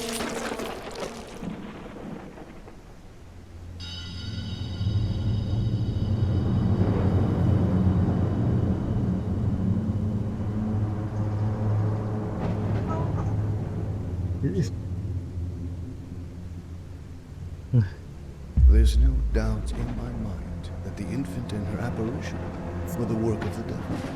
They vanished in the blink of an eye.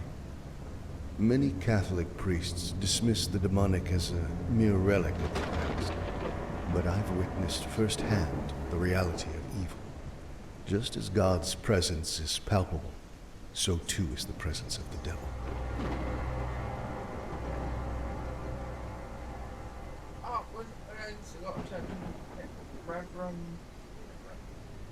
Reverend, yeah. I have to keep my mind clear. I'll fix the tire, bury the chest at the old rectory, and bring an end to this horrifying ordeal.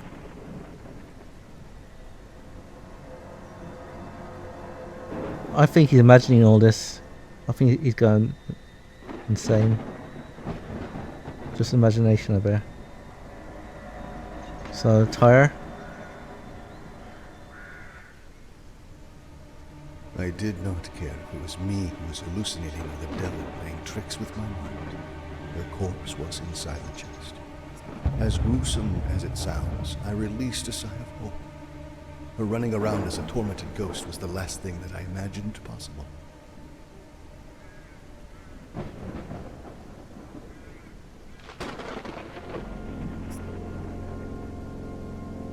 Enslavement.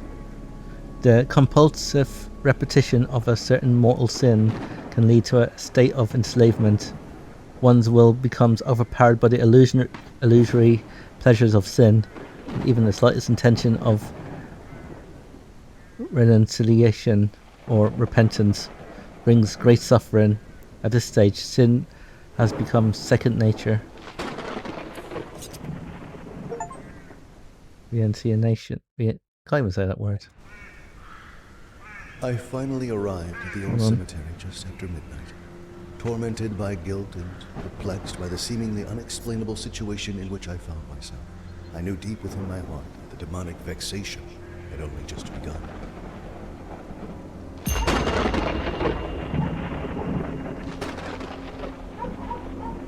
End of the road, or at least I hope so. I'd better start reading the prayers before someone notices what I'm doing here. I hope I haven't forgotten the book.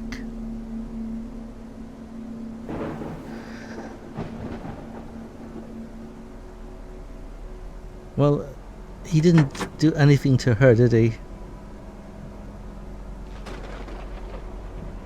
It is. I took her letter with me. Once I'm finished with this, I'll send it to her lover. The address is on the envelope. He will believe she left him for good. In a way, that's exactly what's happened. Yeah, but...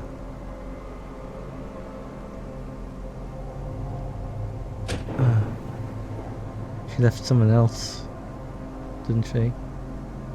The stairs inside leads to a burial chamber where my ancestors rest. In the past, I used to bring flowers every now and then. From now on, I'll make sure to bring one more. I won't open it again. I'll lay her to rest in my family crypt. No one will ever search for her. God, I feel miserable to think like this.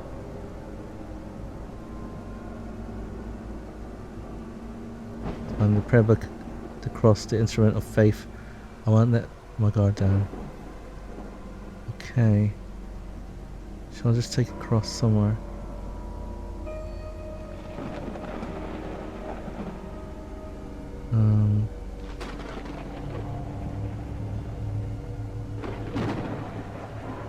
Looks like red, doesn't it? That's red.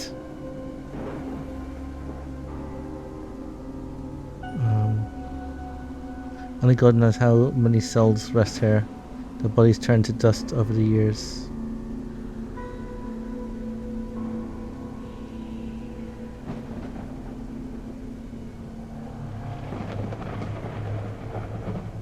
Okay, let's go and see what else is in the car. I hope the car won't give me any trouble on my return. Oh, not another magazine. I don't have time for this. Is there anything else there to look at? Nope. Let's look on the other side.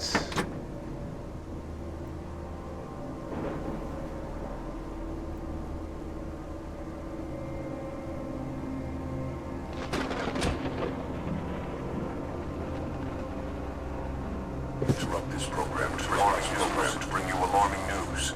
The storm has caused the waters to rise. Just a few minutes ago, we received reports of a female torso being found washed ashore near the old fish market. The grisly discovery has sparked shock among the gathered onlookers. The police have initiated an investigation, despite the authorities' efforts to withhold details.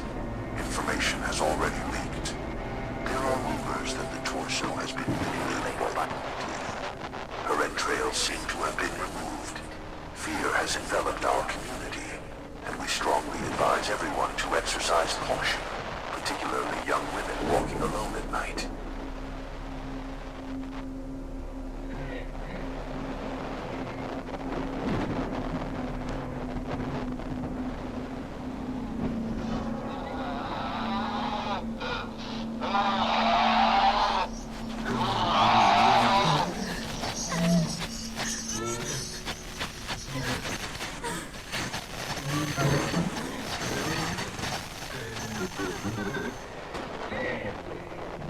Playing back.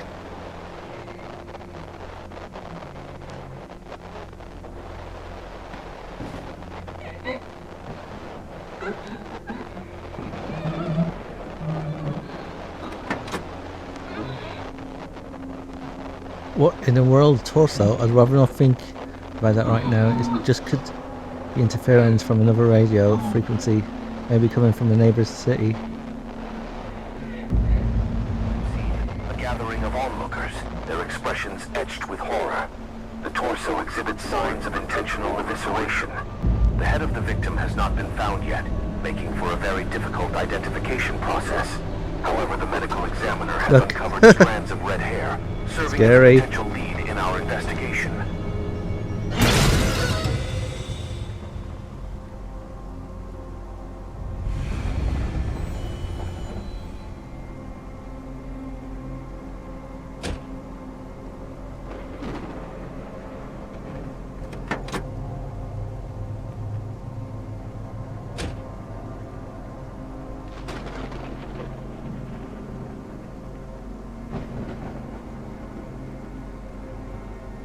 Into your hands, O Lord, I humbly entrust your departed servant, Marina Constanza.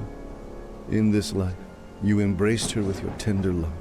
Deliver her now from every evil and bid her enter eternal rest. The old order has passed away. Welcome her then into paradise, where there will be no sorrow, no weeping, nor pain, but the fullness of peace and joy with your Son and the Holy Spirit forever and ever. Amen.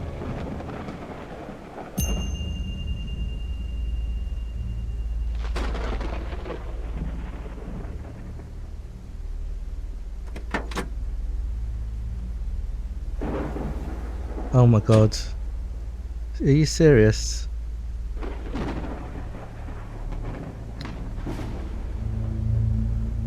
That was close, and it's no coincidence. This feels like demonic fixation. I wonder how far things will escalate.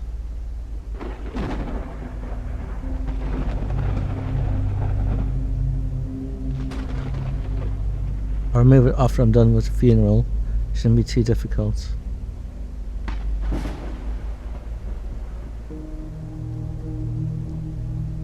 So what do I need to do now?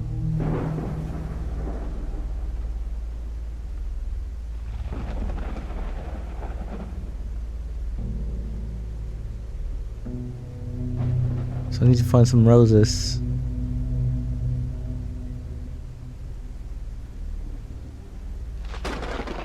Oh, 3 roses I need, so 3 red ones.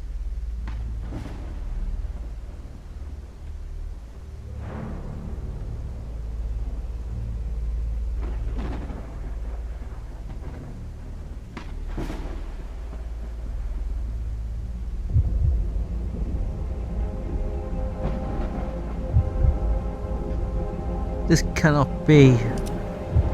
Well, well, well, if it isn't the man who secretly craves for the forbidden fruit. Such a shame that you're still in denial about your true self. Oh, what a pity. If you're truly Josiah, I compel you to say Hail Mary, full of grace. Ha! There you go again. Drop it. You're not that convincing. Why not fully embrace your inner desires? A depraved man. Oh yes, I can see through your facade.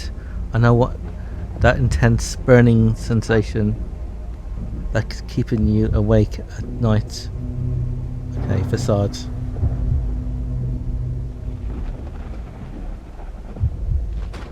Hey Risky, little things are happening here. How you fantasize, and when those fantasies become too overwhelming, You surrender and they cease to control you. Yes. As the night descends and darkness inflops your room, so do your desires. You can't resist. You've already become enslaved by your sins, your second nature.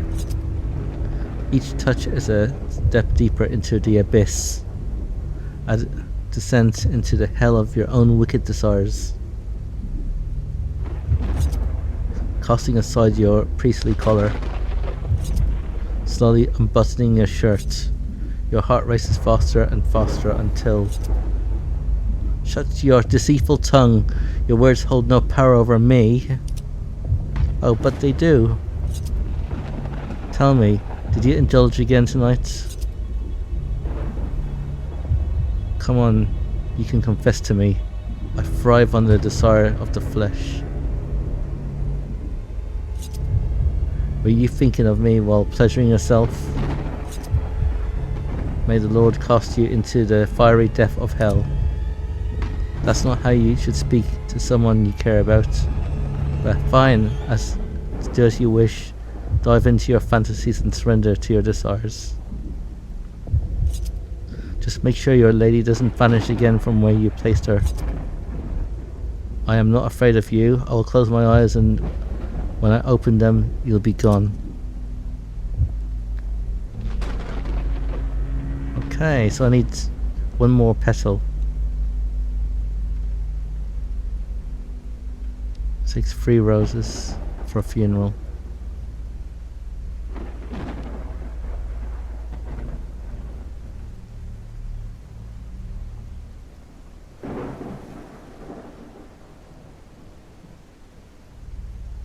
Aha, found it. Little red rose.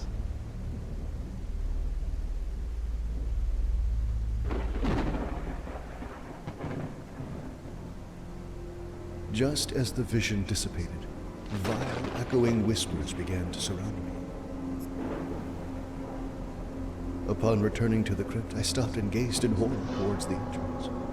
Father Josiah was correct. The chest and her body had disappeared, vanishing into thin air.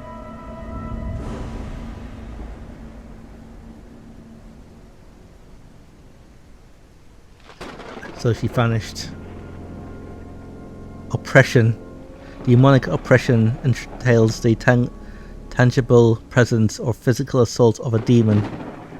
When granted permission to act in one's life, the demon may manipulate the environment and afflict the individual's furniture may move, temperatures may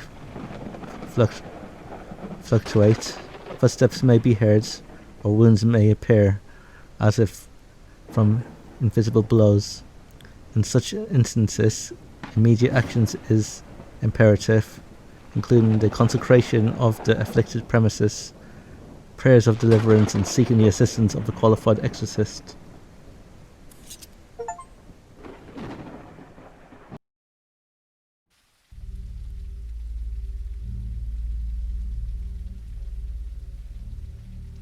I hastily departed from that place, indifferent to whether what happened was real or if I was slowly losing my sanity.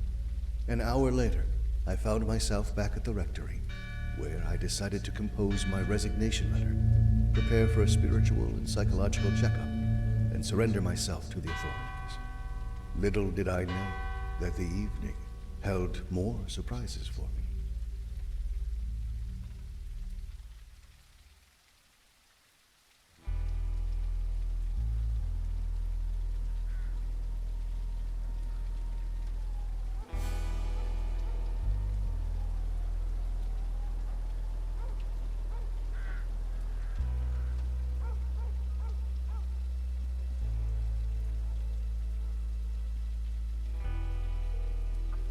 Father Josiah, good Lord, you're drunk. What happened?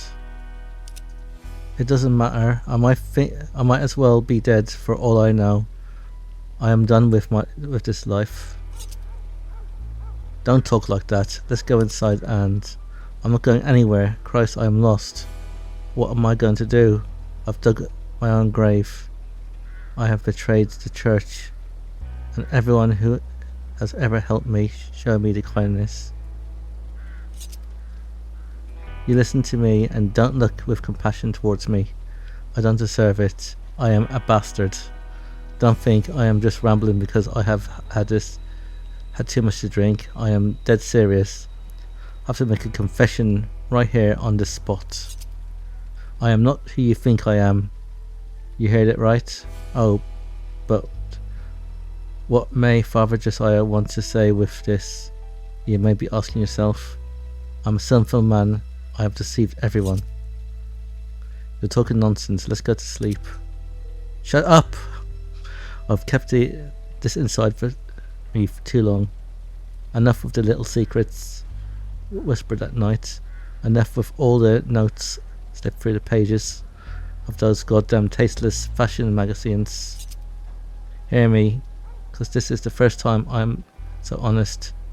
I feel this burning fire deep in my heart. I am in love, head over heels. Her name is Marina. What? You said Marina? Yes, Marina Costanza. Oh, if you would just know her. She's divine. Her smile alone is enough to make a priest forget his vows. And I have forgotten mine for quite some time. Almost a year, actually. We're madly in love, and as you have seen, this car parked full with things. We plan to leave together tonight. It's not infatuation, it's not a spur of the moment. We've been seeing each other for almost a year. We are tired of hiding. Her old naughty husband is obsessed with her. But we are both dead serious. You know why? Because I am a father. Yes, you've heard it right. She gave birth to a baby boy, my son. Oh, the joy of my life. We plan to leave the city, move to the countryside. You know, raise our child, live until old age and be laid to rest by our grandchildren under the old oak tree. And now what? You cannot leave like this, you're drunk. Of course, I am not going anywhere, you idiot. I'm going to crash on a sofa, and tomorrow morning I'm going to take my stuff back home. I'm going to cry for an hour or so and then get drunk again because that goddamn whore didn't show up. Most probably she left me. If I only would have listened to the rumours, and she took the baby with her. Don't I look like a real man? Am I not a good fit for a father? Tell me. I purchased her expensive gifts, even a baby stroller. White, a very expensive model, just as she wanted for her baby. Toys, all sorts of things, and now she's given me a cold shoulder. I should have known that she's not good for me. It's not the first time she's promised me we will leave together, only for hours later to change her mind. Oh, why am I so weak? Why did I have to fall in love with this woman? Listen, just go inside, you need to rest. We'll talk tomorrow. You can imagine my shock. Not only were they secretly in love, which was hard to believe in itself, but they had a child.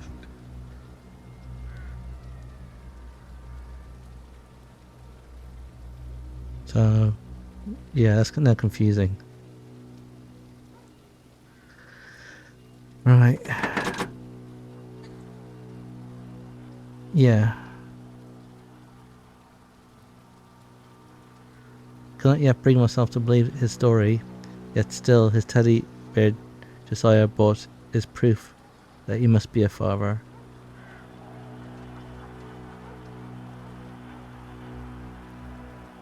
I don't know, it's weird, isn't it? It's fully packed with things. He seems to have brought all of his stuff with him. So, didn't he see the priest in bed with that girl? Or was that a different guy? Oh yeah, Felix with the glasses, didn't he? Yeah. Something underneath. To Lady Marina, on this 10th day of February 1948, the patient known as Marina had a positive pregnancy test. Based on the date of her last menstrual period, her estimative date of delivery is the 6th day of October 1948. Yours sincerely, Dr. Roman. According to those papers, the baby must be around 2 months old. But where is he? Wasn't there? There's a baby before, wasn't there? In the pram, something to do with it, isn't it?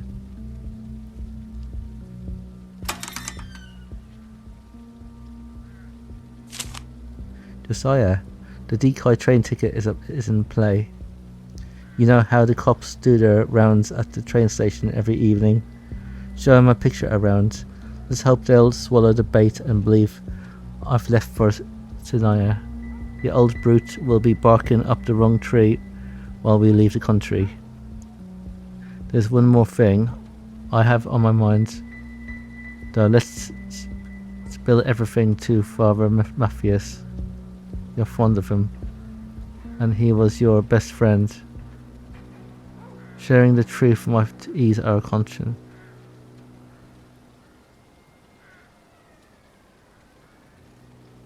We may earn his understanding and perhaps even blessing. I will arrange a meeting with him on Saturday night. See you there. Oh. So what was she planning?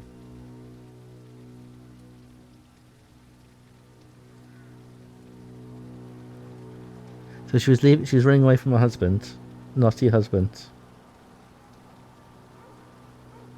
And then she said she'll spill everything to Father Matthias. But why did she sleep with him? I don't know what to believe anymore. This proves that she, at the very least, intended to meet me. And what has transpired until now may have been, at least in part, real. So she used the train tickets as a decoy to make him think she got on the train. But she was actually leaving the country instead.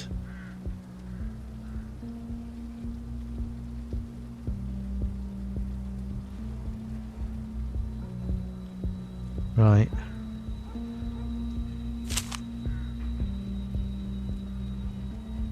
Everything pointed to a different sequence of events. What I was certain of was that she did visit me that day. However, after we had tea, things started to make less and less sense. The rain keeps pouring, yet despite the flood and harsh weather, the police persist in their efforts to locate the remaining parts of the young woman's body. The police are scouring the area, knocking on doors and asking questions, while auxiliary troops try to keep the curious onlookers at bay. Updates come in steadily, suggesting the murder happened recently, perhaps just hours ago, as the wounds are still fresh. There's a constant fear that the killer is on the loose and might strike again. Notably, our town hasn't seen such a brutal murder since before the war, and people are not accustomed to living in fear for their lives.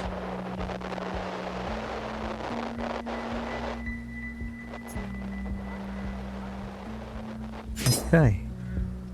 Let's go up. Not yet.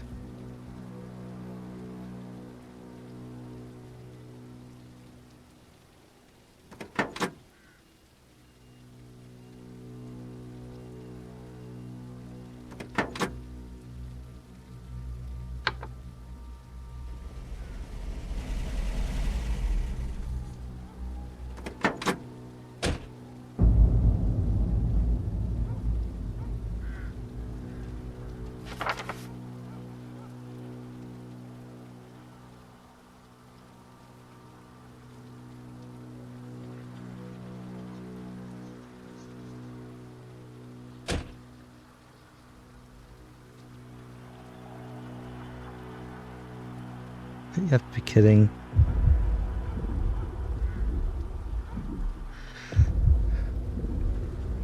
Oh, good evening. I'm Captain Arbogast from the police department. I hope I didn't startle you. I've been meaning to speak with Father Matthias Martin. Oh God. Oh, good evening. That would be me. I'm honoured. I've heard commendable things about you. Honestly, I pictured you as an older feller. Sorry, but I ain't one for the church, and I ain't too fond of the clergyman. The rectory's seen its fair share of troubles, but reckon you're aware of that. Anyway, I got a case on my desk. Been there a week now. A young dame caught up in a mess of love gone south with some real head scratchers clues. For it was your usual disappearing act, but now looks like we got ourselves a corpse and a slippery killer on the loose. I'm a priest, love affairs and ladies, and exactly my expertise. Don't be so dismissive, Father. I'm just trying to have a conversation with you. Let me give you a brief outline of the case. We got this real knockout dame, you know, red hair, green eyes, that could pierce steel, a real beauty. I tell you, if you caught a glimpse, you might rethink your vows, a real stunner. But here's the twist. She's what they call trouble. Looks can deceive, and hers sure do. She's got a past, plenty of suitors lining up.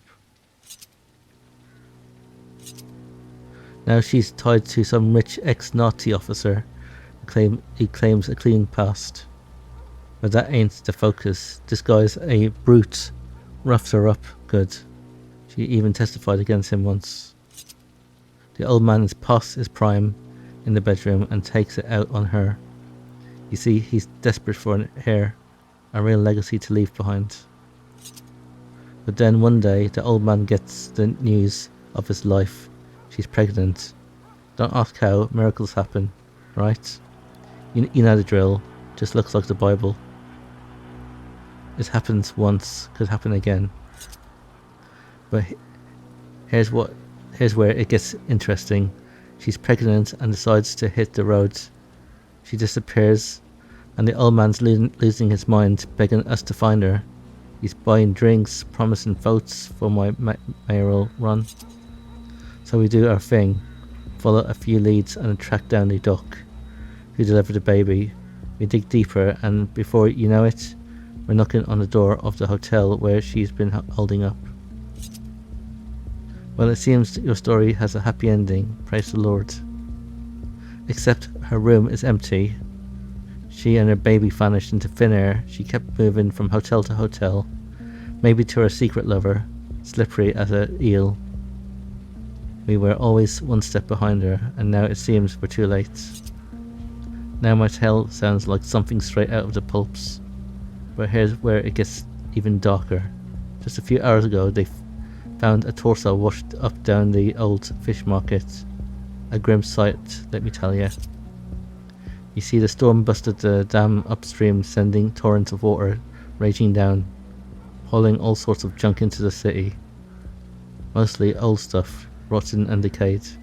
But among the wreckage they found two things. The first is a mutilated torso, they just keep babbling about on the radio, and the second, a heavy chest. A heavy chest? Have I finally grabbed your attention, Father Matthias? A chest indeed, a rare model made of solid oak, bearing the coat of arms of St. Mary's Church. I thought he meant the chest as in body part chest. He means like... Yeah, he means a container chest.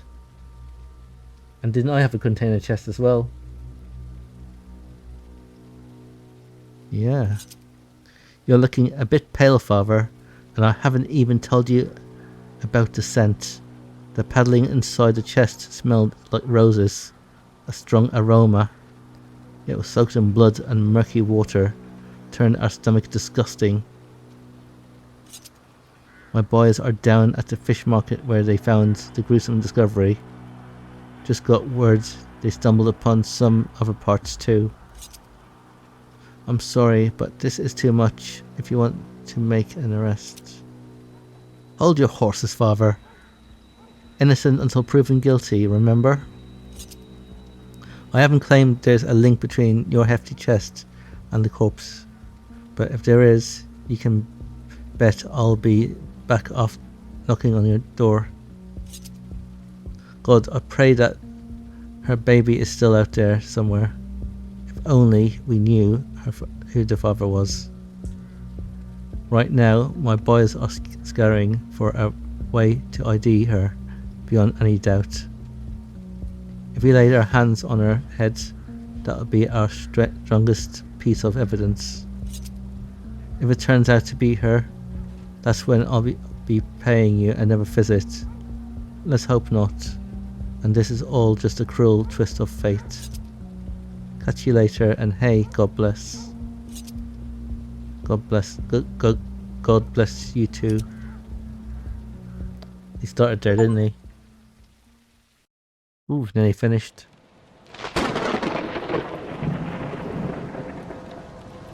It's like watching a movie, this.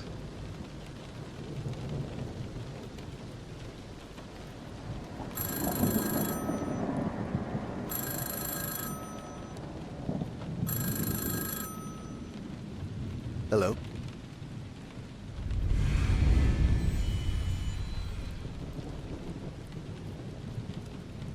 Hello, this is Bishop Benedict. Apologies for the late call, but I'd like to speak with Father Matthias.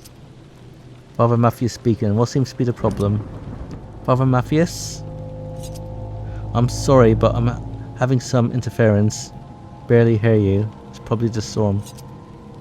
I'll be brief. I know it's really late, but the feeling that something is amiss. Something really dark and ultimately evil. Dear Lords, could you be more specific? Haven't you heard the news? Yes, they are broadcasting an entire murder investigation. It's sick. That's exactly what I thought. I bet no one is sleeping tonight. They are all listening to the news. I talked at the radio station. He is a good friend of mine. I pleaded with him to stop, or at least wait for the first day of Christmas to pass, but nothing. Now they are looking for a suspect. Are you aware that they found a chest with the coat of arms of St. Mary's? Captain Arbogast dropped by just a few minutes ago. The chest, yes, Captain Arbogast informed me about this. It made me uneasy. A monstrous scandal, can you imagine? It seems the Lord is testing us once more. I have hoped I won't have to go through another misfortune again. It's like we've been cursed. I am also having my suspicions. What worries me the most is not the chest that was found alongside the woman's body parts, but rather some information I received by someone at the rectory. I suspect Felix is a Minarian. Lord Almighty, Felix, a murder suspect, but he is just... I didn't say he is a murderer, God forbid, although the things I've heard about him lately. Lord forgive me, it's not just a hunch. I have my reasons, you see. In the last week I have received lots and lots of reports about his behaviour. And I confess, I made an error in judgment when I considered him a good candidate for priesthood. I've been getting reports of his recent erratic behaviour, even violent tendencies. There are also that he might have a certain fondness for his fellow students in an intimate manner. Even Father Josiah told me that Felix has taken his friendship for him to an unhealthy level. But I am confident that with the help of our Lord, we will settle this, as we always did. To the Lord that will get to the bottom of it and hopefully clean the image of your parish, although I fear the worst. Now there's only one thing I want to do. I'm all ears, Your Eminence. Please do not leave the rectory. Let's keep a low profile. If the press comes by knocking on the door, don't answer. Let me handle this. I'll proceed with caution. After all, God forgive me.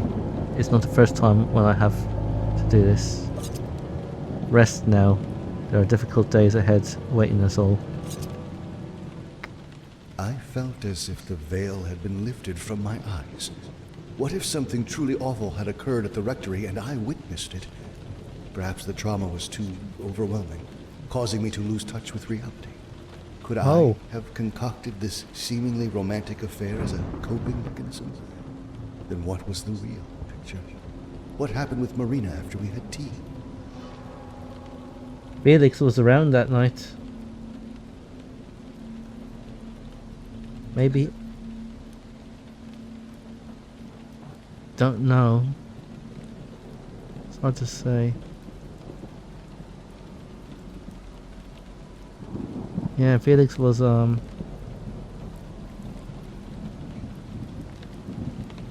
maybe.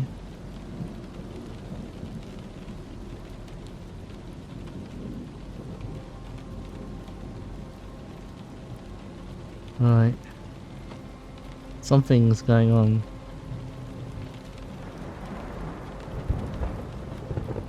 Right. I clearly remember making tea before she arrived and having it to give her.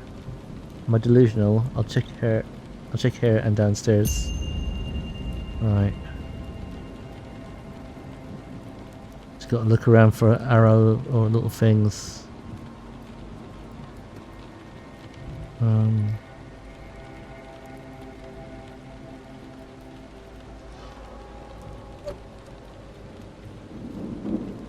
Is Felix in his room? No.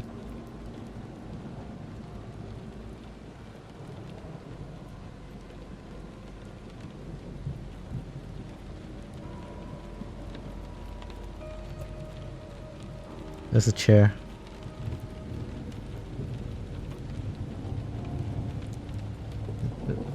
That's the chair. He said they're sitting there watching them poop. Yeah.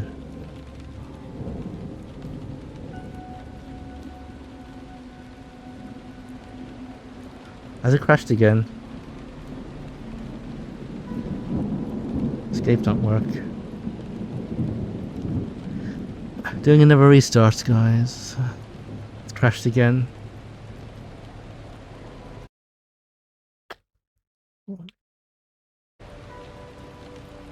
I'm just gonna report it.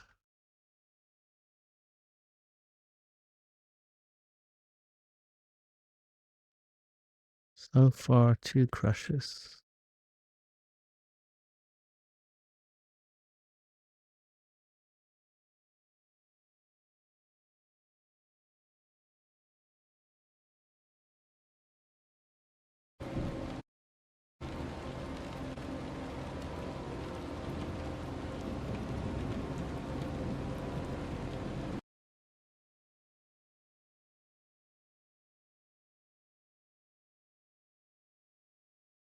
Day 1 releases.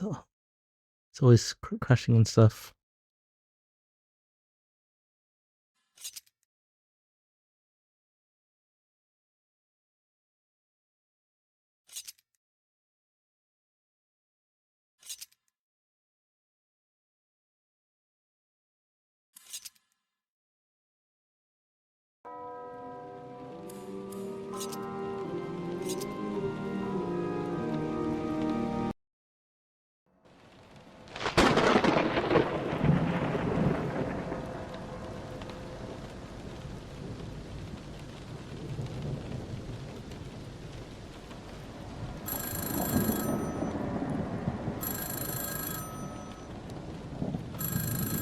Getting a cup of tea. Hello?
Yep, just got my cup of coffee now.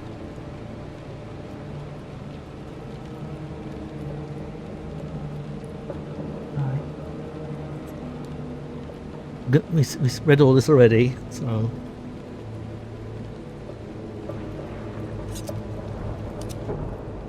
been through this one before it crashed.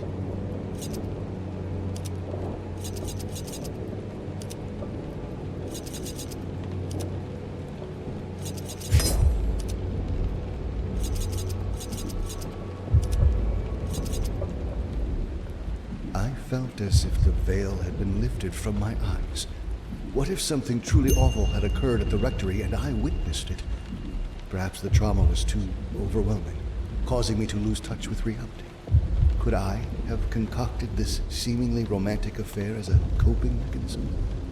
Then what was the real picture? What happened with Marina after we had tea? A single glass of wine as well. So something wrong there, isn't there?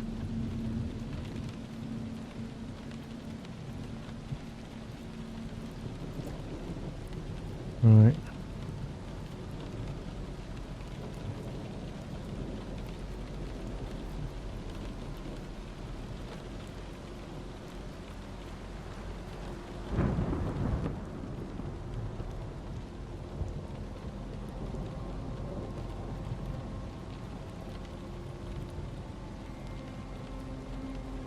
Right. Amidst the frantic search for the missing victim's head, a new threat looms over the city. The rising floodwaters unleashed by the storm. The old fish market, the epicenter of the gruesome discovery, now lies submerged, its dark corners concealing potential evidence crucial to solving the heinous crime. As the waters surge, locals dread the possibility that body parts may be further dispersed throughout the city, carried by the swift currents. Tea's cold This and grim around the prospect strawberries. fuels the mounting terror gripping the community, only adding to the fear that the perpetrator, emboldened by anonymity, may strike again with impunity. Amidst the chaos and uncertainty, authorities work tirelessly to assuage public fears, urging citizens not to succumb to panic. While the floodwaters present an obstacle to the investigation, law enforcement remains undeterred in their pursuit of justice. With a growing list of suspects under scrutiny, every effort is being made to apprehend the perpetrator and bring closure to the grieving community.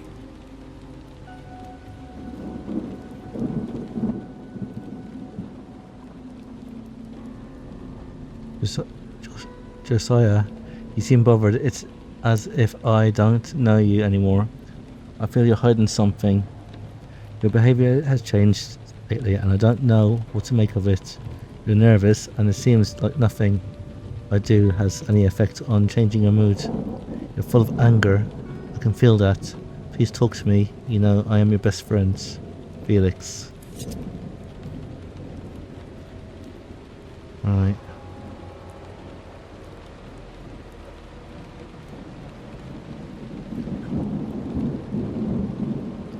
Strawberry tea and a single glass of wine. We must have been spiked.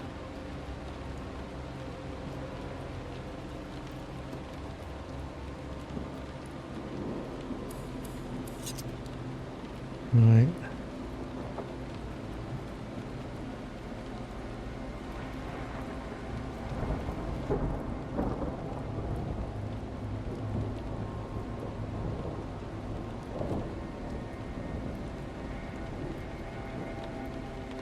My room.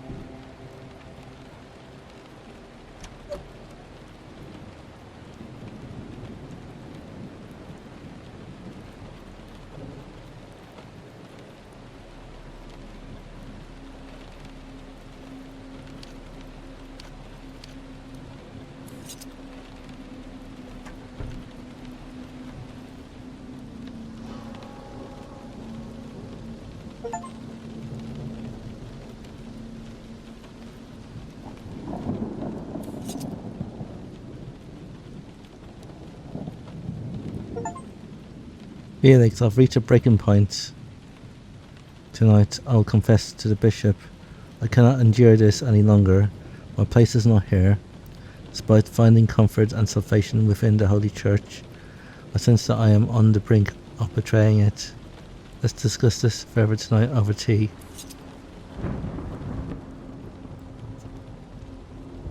Maybe.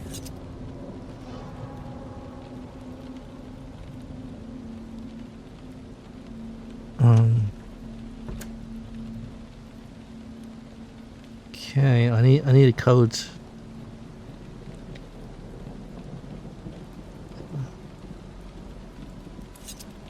I need to find the code.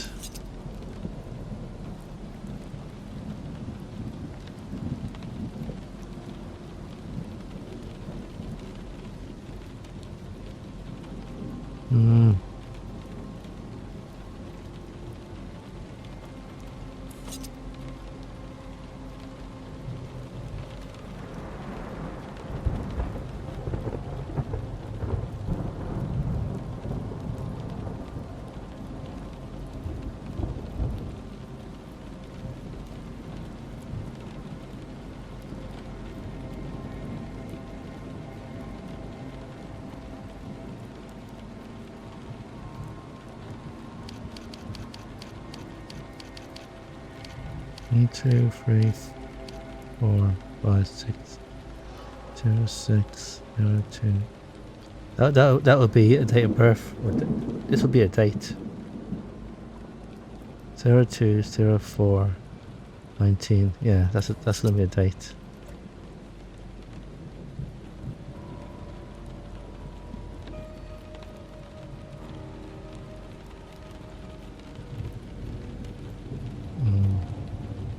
I have to check everything now.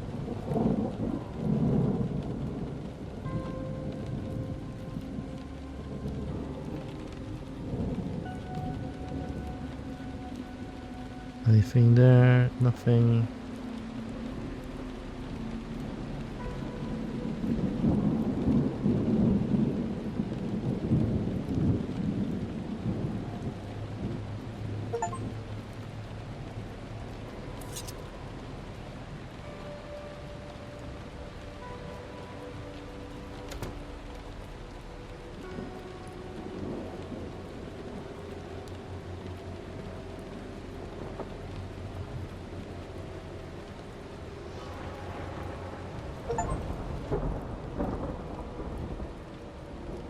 Thank you, Felix, for the cologne you gave me, but I want you to know that I have left it in your bedroom.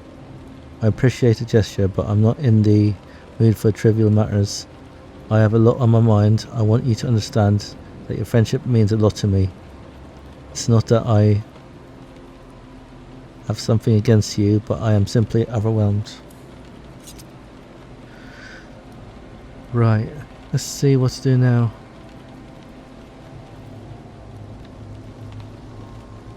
Thought it crashed again.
Road. I can't seem to find any clues to this code.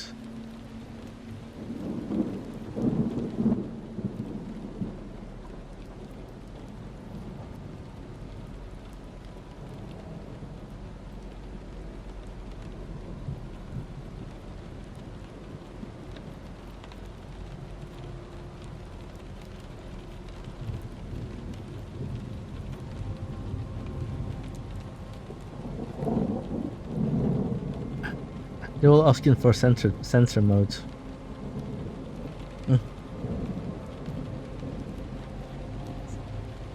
Yeah. Yeah.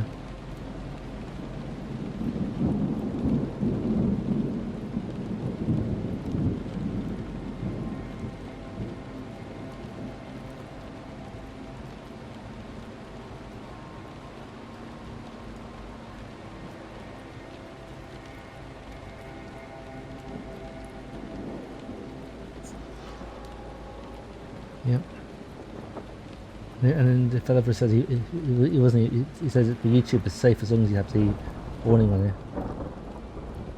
So.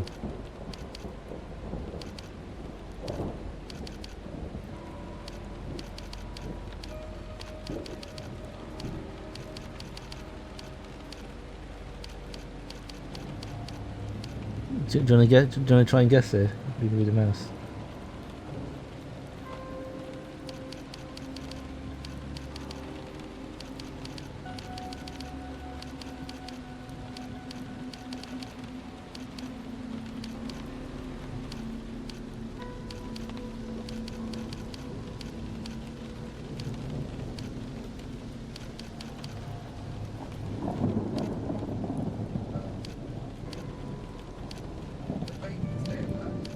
That's what I was thinking.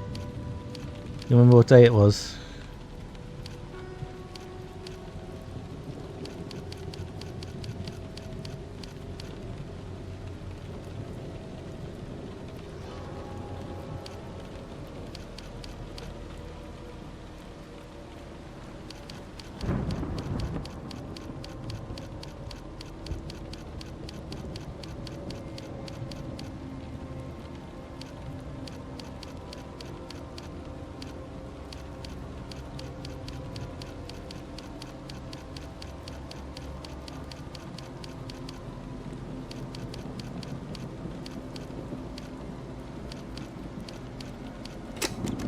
Yeah. 4th. October 4th. What a good guess there. A picture from when she was pregnant. It must have been taken a few months ago. Despite his betrayal of vows, my Remember, it was October 1948. Safety of the innocent child. Good memory there, wasn't In the heat it? of the moment, driven by jealousy, a man may succumb into the depths of depravity, committing the most abominable acts. Could Josiah's hands be tainted with blood?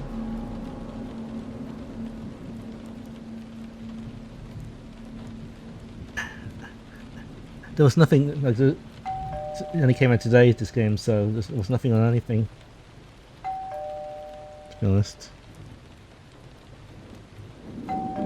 Ding dong. Don't answer the door, it's the media. At this hour.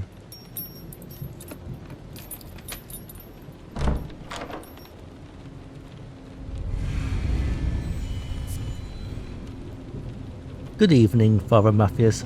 Honestly, I wasn't expecting you to answer. Good evening. What seems to be the trouble? It's a bit late. Don't worry, Father Matthias. I'm an old bachelor. No dame waiting for my doorstep. At my doorstep. Got all the time in the world. Speaking of holy matrimony, Father, why the colour but no ring? I mean, look at you. Young and dashing, well spoken and well respected around these parts. Surely you're due for some company. Come on now. Don't play coy. We're old men here. Red blood pumping through our veins and all that. Sometimes the urge hits like a freight train. and when you're parched, only the kiss of a beautiful redhead with green eyes can quench the thirst. Please, I get the gist. You're here to talk about the victim. Actually, I'm here to talk about you and your fellow clergyman. I don't play favourites. In my book, every one of you is a suspect. All of you had something to do with Marina. But only one of you killed her. I hope whoever did it showed mercy and spared the child. We still don't know who the father is, but I've got my hunches. My sights are set on Father Josiah, always stumbling around off in the bag with a temper to match. Not exactly saintly behaviour, if you ask me. I tried having a chat with him earlier, but he was too deep in the bottle to make sense. We saw him sitting in the rain, his car parked with all sorts of odds and ends. I saw a teddy bear in there, fresh off the shelf. Got me wondering, what's a priest doing with a teddy bear? And then this shiny new baby stroller. Naturally, I took the liberty of poking around with my boys. I admit it was a bit shady without warrant, but hey, you did the same thing earlier, didn't you? Yes, I admit I also saw the teddy bear and I had to look inside. Appreciate you for being honest. However, we've been nosying around a bit more than you. We took liberty to snoop through every nook and cranny. And let me tell you, nook and cranny, we found a lot of evidence. Love letters dripping with passion. Marina and Father Josiah, little trinkets and souvenirs, even books on fatherhood. Quite a treasure trove, I must say. Now picture this, a young priest tangled up in an affair with a pregnant woman. They keep slipping through my fingers, and then one night she vanishes only for us to stumble upon her hacked corpse. Alongside her remains a solid oak chest belonging to the church where her liver serves. Father Josiah is drowning his sorrow in the rain, clutching a bottle for dear life. Is he the father? Could he plunge a knife in her heart? Now ease up, I'm not slapping cuffs on him just yet. It's just a theory, way of connecting the dots. After all, I could say the same about you, couldn't I? What? You're rattled, Father. I can see it plain and... You're rattled, Father. I can see it plain as day. That blank stare of yours, like you've seen something you wish you hadn't. You've just rolled back into town, haven't you? My boys caught wind of your little trip. Saw you slinking back from the outskirts. Funny how nobody noticed you slipping away. I must admit, I'm itching now to know myself. Were you transporting something in the back of your truck, Father? A hefty oak chest. I refuse to answer any of your questions. Please leave. Are you hiding something, Father? You were shaking. Did you do something to her? Where is her baby? What have you done, Father? Enough! The church will take care of this. Now please leave. We found her head, Father. The coroner said it looked like it was done with a hacksaw. That tells us a little about... This tells us a lot about the killer.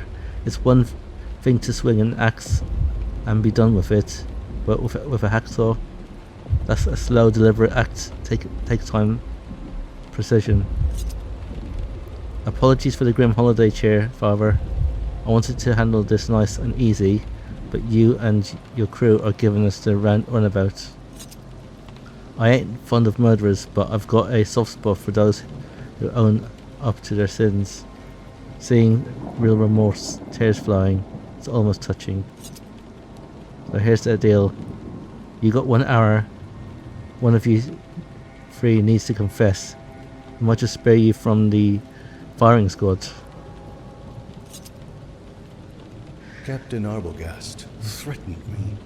He demanded a confession, despite insinuating that he suspected Father Josiah and perhaps Felix. I knew he actually had his eyes on me. But how could I confess to something I haven't done? I wasn't in good conscience, ready to do that. Instead, I proceeded to look around for evidence that would tie either Josiah or Felix to her death.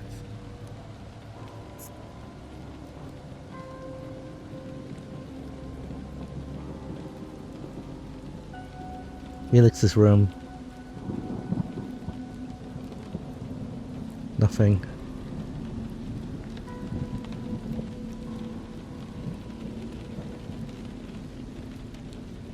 Right.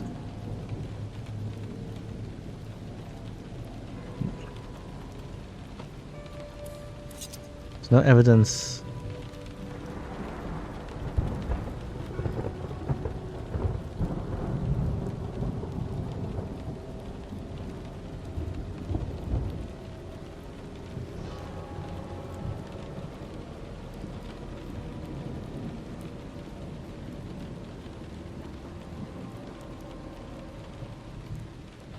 Hmm.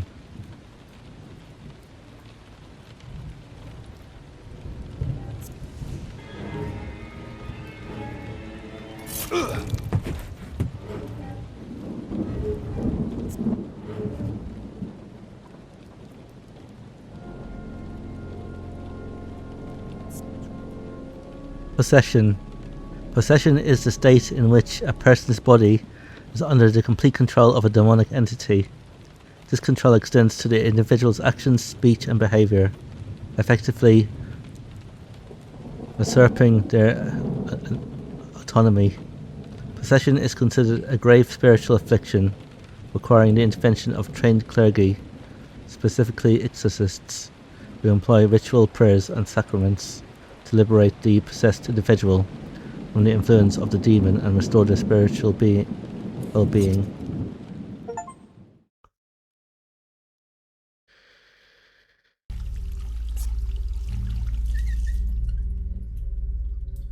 Christ, that damned fool.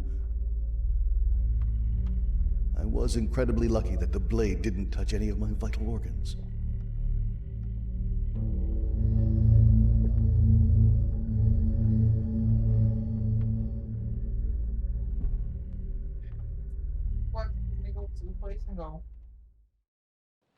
Felix, yeah.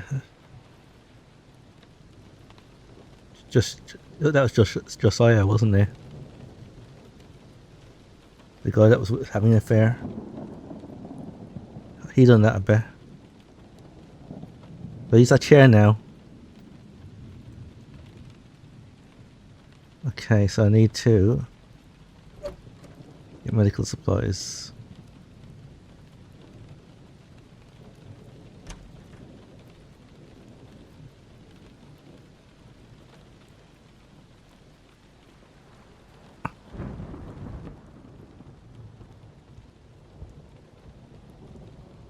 I patched the wound as best I knew how. It was sort of painful, but not as painful as the realization that my friend, Father Josiah, may have been the one who murdered Marina.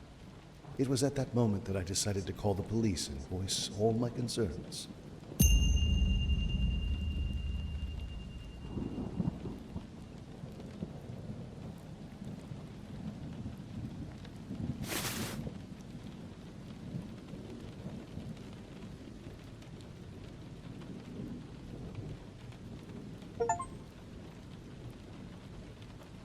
Josiah, there's an unspoken weight between us, isn't there?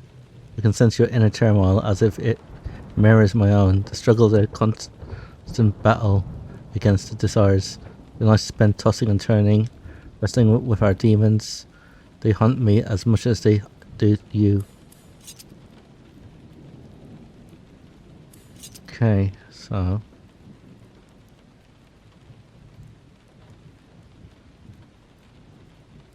nothing else in there. Oh, there we go.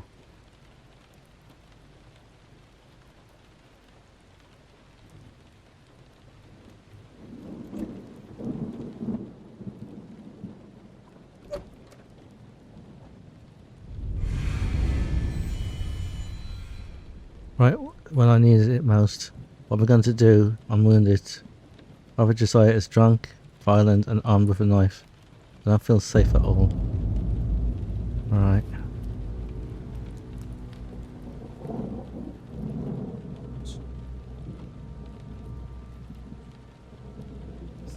Yeah.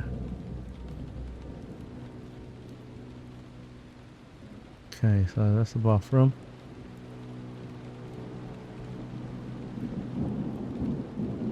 Hey! Hey, sorry, I'm not joining you in a prayer at the church. There's something important to attend to. No worries, but wait a second. Good heavens, what happened to you? You're wounded. You alright? You look dreadful. Christ, you should see a doctor immediately. Please don't start again. You always do this. I can handle it on my own. Goodness, really, you need to stop. You can't keep pushing yourself like this. You're exhausted. And that wound, what happened? I'm fine, please forgive me. I feel uneasy. All the news on the radio. Ah, yes, I understand the grim news. What can I say? You shouldn't subject yourself to that. I understand you perfectly.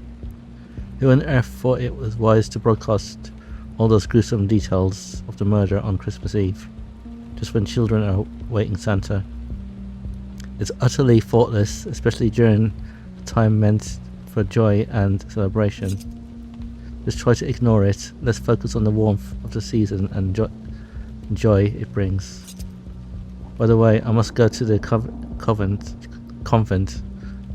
Important matters to attend to regarding tomorrow's service. I have to check if we received the flowers we ordered last week. Won't be gone long. Have some rest and take care of yourself. Take some painkillers. I don't like that wound.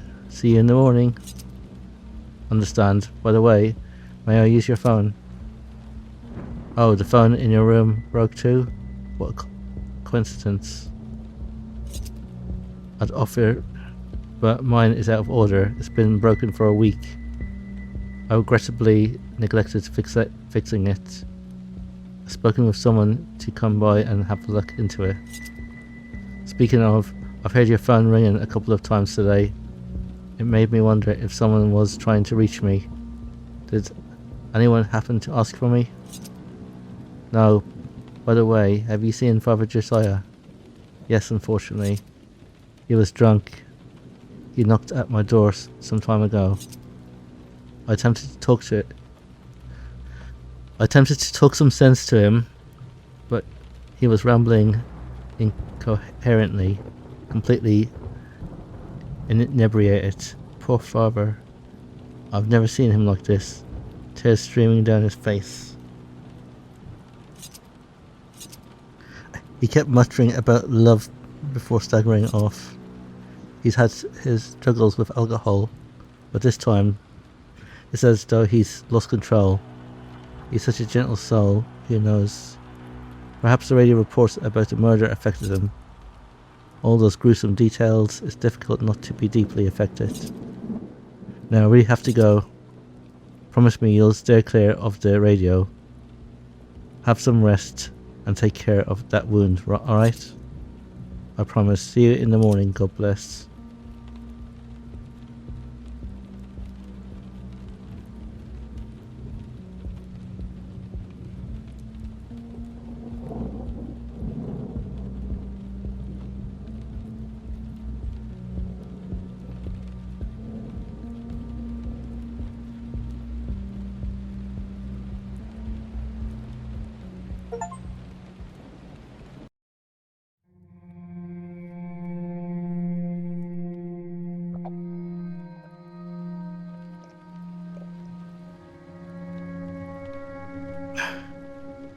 Right, last chapter now.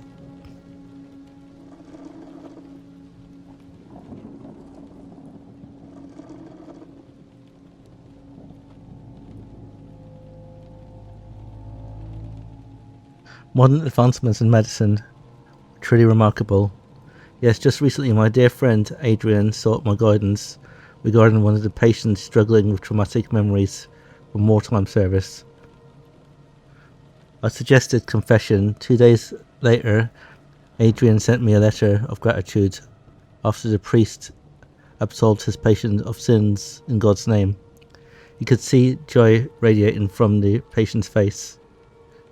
It's moments like these where science can benefit from a touch of spiritual support, as I often like to say. An intriguing tale, but I fear that Felix will never lay his hands upon someone's head and absolve them of their own sins. He'll never become a priest.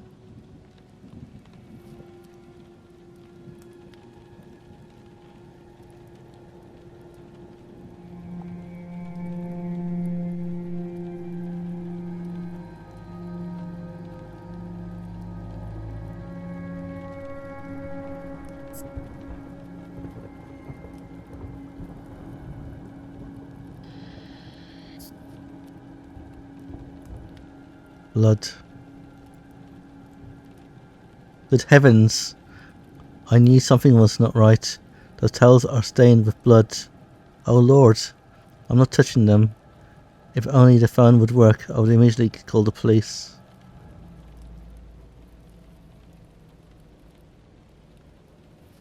And I am trained to be the first one to approach the situation with skepticism.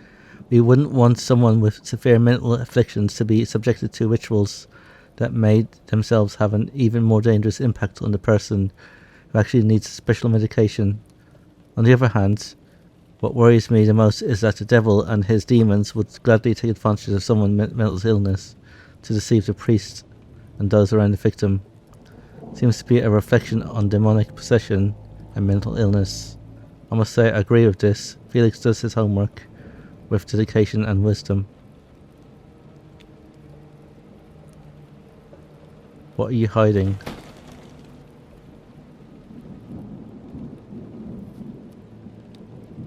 The identity of the victim discovered hours ago at the fish market has finally been established. Marina Constanza. Her dismembered body has just been transported to Central Hospital for a thorough examination in a desperate attempt to further analyze the brutal murder. Meanwhile, her grieving husband remains in a state of profound shock, grappling with the horrifying reality of his loss. According to her husband, she had just given birth to a baby boy 2 months ago. The search for answers has been reluctantly halted for the evening, with plans to resume at the first light of morning. Despite the grim discovery of the body parts, one crucial element remains conspicuously absent: Marina's baby. Despite relentless efforts by both officials and volunteers, the whereabouts of the innocent boy remain shrouded in mystery, fueling chilling speculation of kidnapping, murder, or even falling prey to possible predation by wild animals. The widowed husband clings to fading hope, yearning to locate the remains of their precious child. Whatever the resolution of this case may be, his desperate wish is to reunite mother and child in a final solemn embrace, laying them both to rest in a Christian burial, albeit in the shadow of unimaginable horror.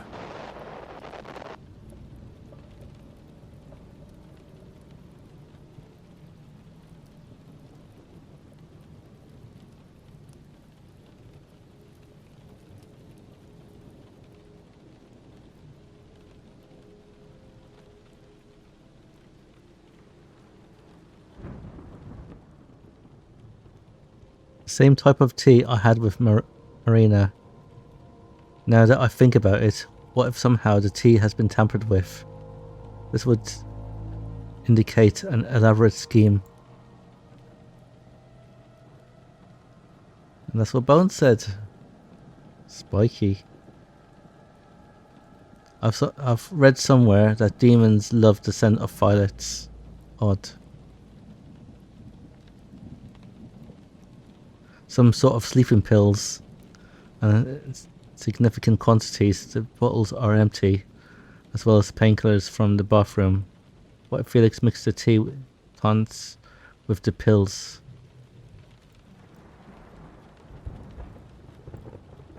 Did Felix try to poison me?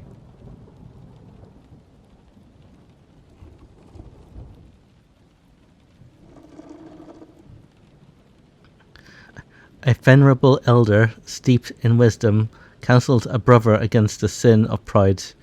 Yet the brother, ensnared by the blindness of his own thoughts, retorted, "Forgive me, Father, for pride finds no haven within me."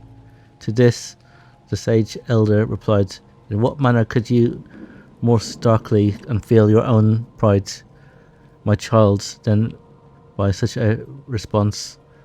Pride goes before destruction, a haughty spirit before a fall. Proverbs 16:18, the truth. Right.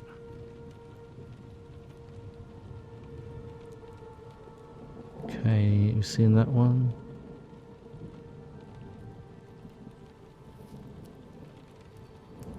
So there's a key somewhere. Maybe here.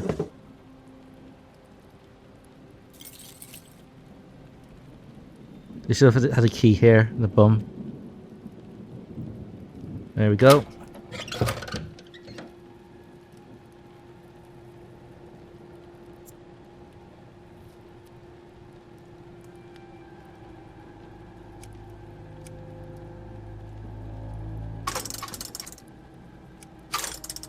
What did I say? 19.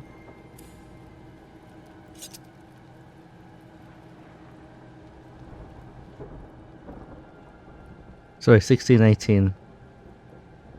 16:18. So let's try again. 16:18. Oh.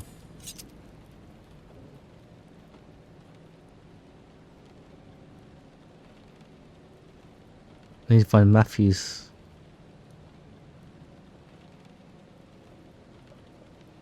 Matthews.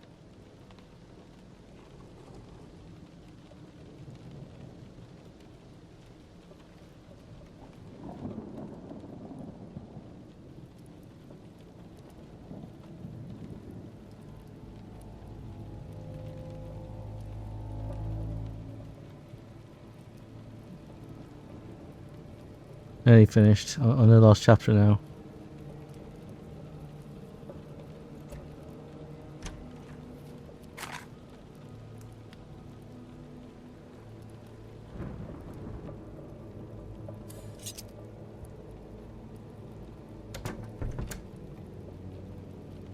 Um,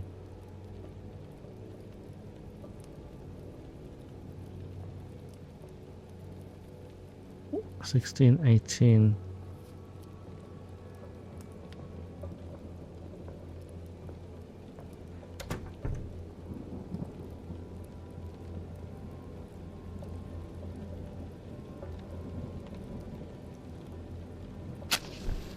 Would you look at this?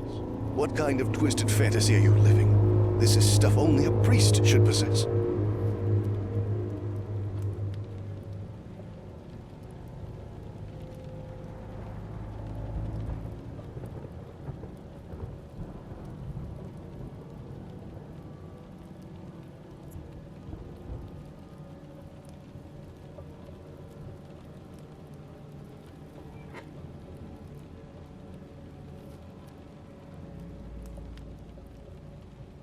Fifteen 22.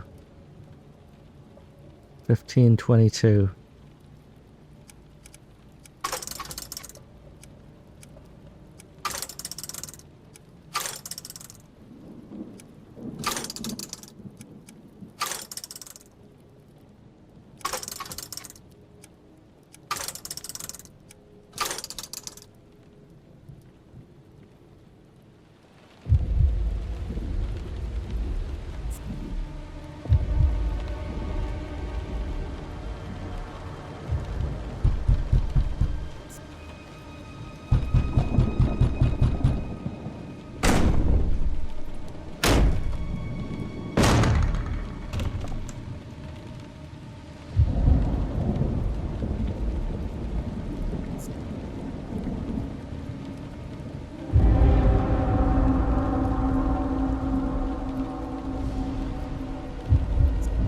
Pleaded with him to stay away, to drop the knife, but the man wouldn't listen.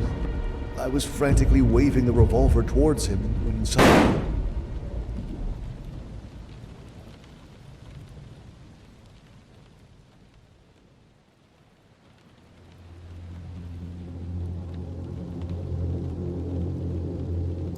His eyes are bleeding, his eyes are red. Yeah, but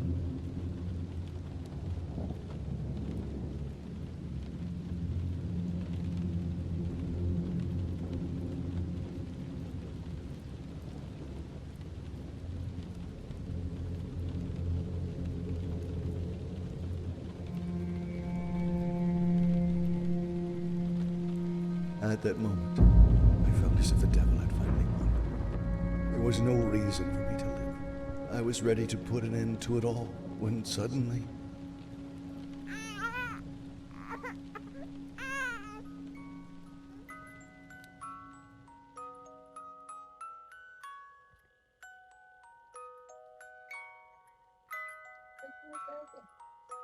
Maybe.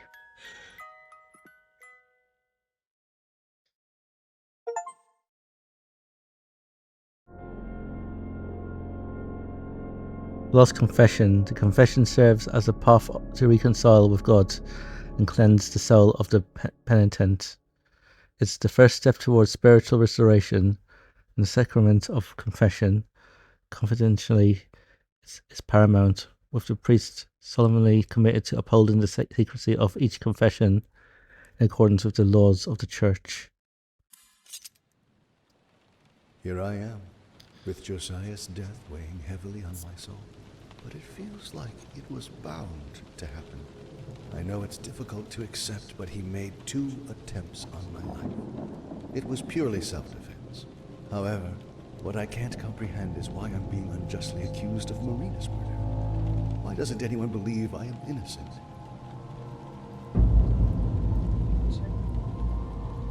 It's notable that you've chosen to confess your sins. However, your story doesn't quite add up.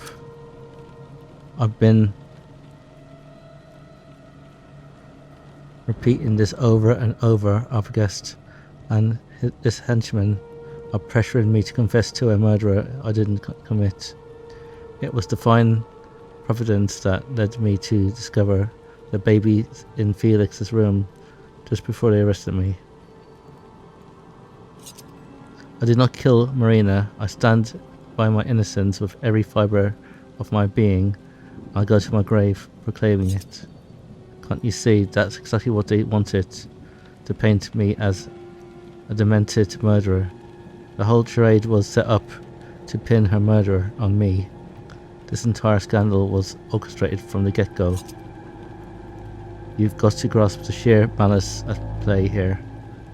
Felix's twisted fixation on demonic possession is a homosexual. Calm down, let's focus. Take a deep breath and... Don't you dare tell me to calm down. I'm the one in handcuffs, not you. My life hangs in the balance here. Blood has been shed, and if they brush aside my story, despite the mountain of evidence I have, I'll be facing death. I refuse to die for a crime I didn't commit. I've been telling you all along there's a conspiracy at play here. Even His Eminence himself confided in me about Felix's dark inclinations, his volatile temper. He was fixated on Josiah. He had solid reasons to kill her. Listen, you have to clear your mind, and what kind of confession is this, Father? Am I not permitted to share what burdens my soul? Since when does the priest dictate what the penitent should confess? You will hear me out. My mind is clearer now than it's ever been. The authorities assess ever futile evidence of Father Josiah's involvement with that woman, and Felix, nothing short of a depraved murderer. Learned of this, he snapped and killed her. Don't ask how it happened. All I know is that she visited me to discuss her affair with Josiah. I made tea using a pack that was likely tampered with by Felix with his sleeping pills. There's no other explanation for what transpired afterwards. Most likely after we lost consciousness, he murdered her. Listen, you have to clear your minds. Nope, I've read that already. You claimed the tea downstairs remained untouched when you returned from the cemetery. I tell you, Father, there are aspects that eluded my comprehension. My mind is in turmoil. I tell you, Father. Oh. The devil has been manipulating me, you see, exploiting my vulnerable state. He instilled false images in my mind, deeds I never committed. Listen, your story still lacks coherence. Now it's time to humble yourself and confess. Damn it, I refuse to confess to anything. You must understand we are battling the forces of evil. There's a curse looming over this parish. We all need to repent and hold daily Latin Mass.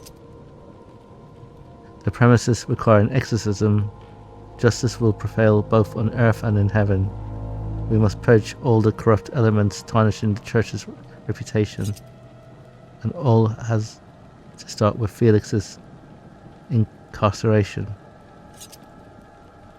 If this is what you want to hear, now that Felix has already been arrested. Really? Glory to Almighty God, praise to be the Lord and Immaculate Virgin. Why was I not informed of this sooner? And why am I still restrained? How could this eminence, the bishop, allow these secular authorities to degrade and insult one of the most esteemed priests of the church? How dare they ridicule me? They are oblivious to the fact that I, Father Matthias Martin... Felix, that is enough! You are not Father Matthias Martin.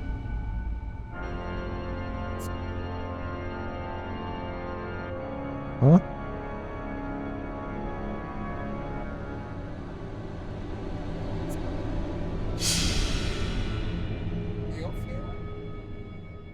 It looks like it. That's a bit of a twist, wasn't it?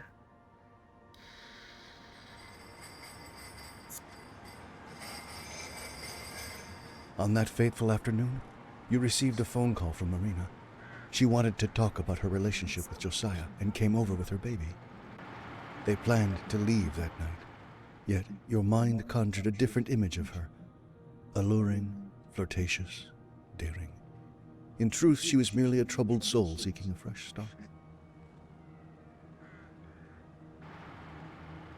Regrettably, the phone in my room was broken, diverting the call to yours as we share the same landline. Alas, fate dictated that it was you who answered. I dare not say the murder was premeditated. You snapped upon hearing of Marina and Josiah's relationship. Her tale of their love likely struck you like a thunderbolt. The sight of their child overwhelmed you, serving as a harsh reminder that your desires would never be fulfilled.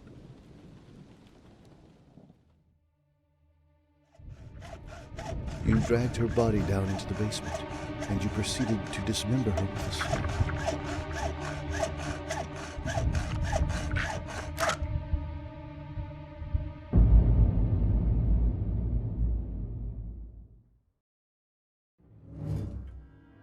Your inner demons conjured up this seemingly intimate encounter with her, perhaps as a facade to conceal your denial of what you've done.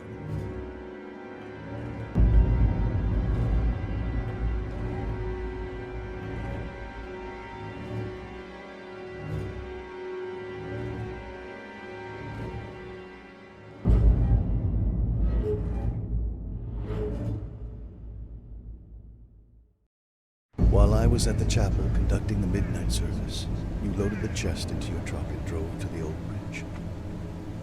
You claimed to have gone to the old cemetery with the intention of burying her corpse, but the chest mysteriously vanished. The truth is, when you arrived at the old cemetery, there was no chest in your truck. That's because you disposed of it by throwing it over the bridge. That's how the currents from upstream washed away all the body parts into the city.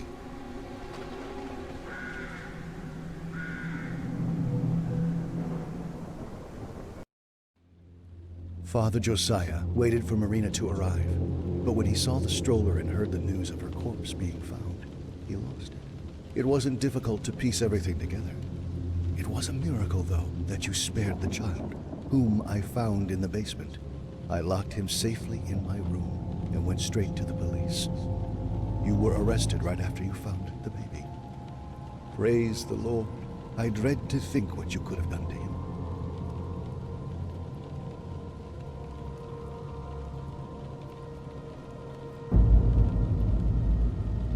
Much as I hate it, this is the truth.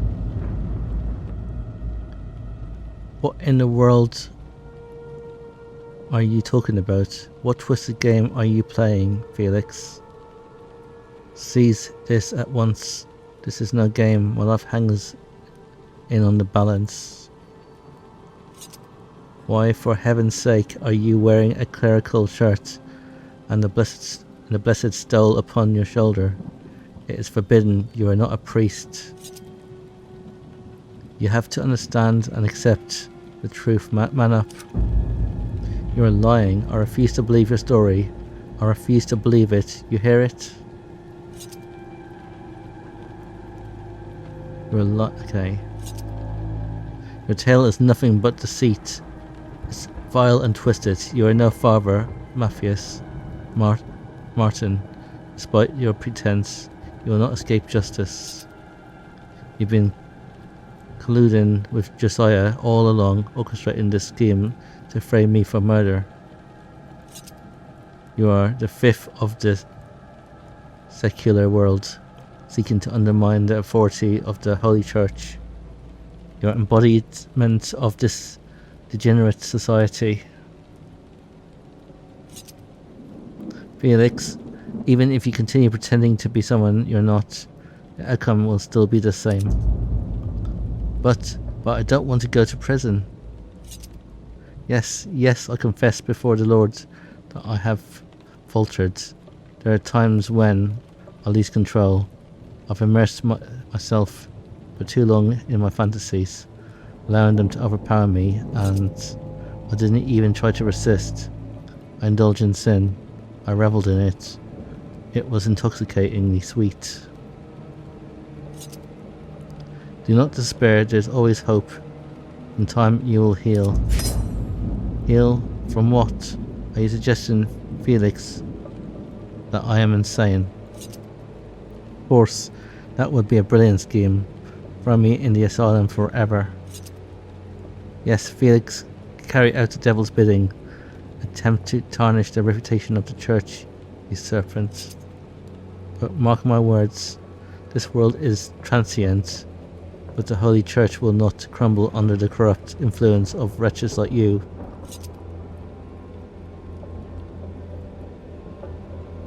On the sacrifices I've made for my beloved church, how fervently I wish to rectify the wrongs and purge the church of corrupt elements like yourself. But alas, it was all in vain. You get nowhere like this, Felix. Snap out of it. You're stronger than this. Oh God, yes, I'm stronger than this.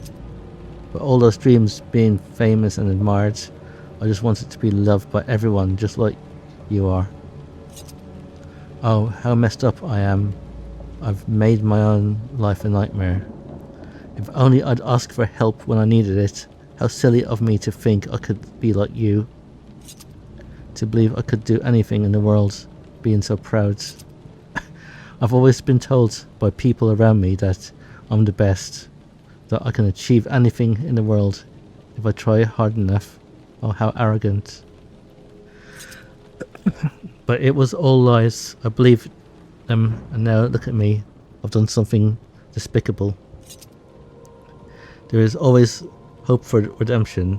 It is brave of you to have confessed, Felix. Confess? I have not confessed to anything, you wretch. The charade ends now. Let's get it over with. I request to be taken from here. But let anyone hear this. I throw myself to the wolves as an innocent, defenseless sheep. I, Father Matthias Morton, embrace the ultimate sacrifice.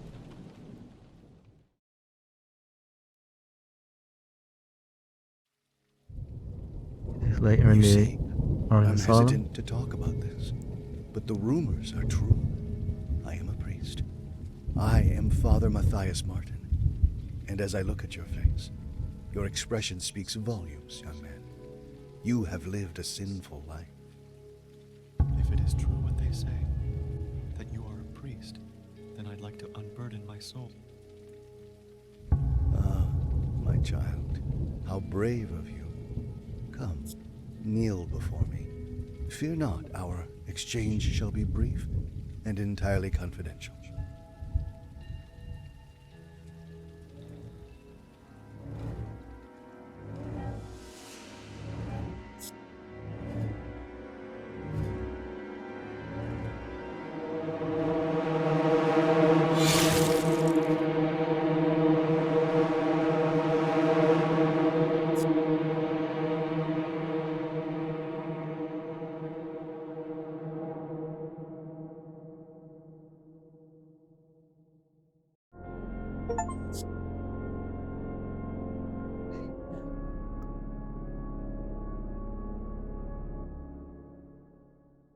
Did you enjoy it? And if you're viewing this, leave comments, please. If you enjoyed this one.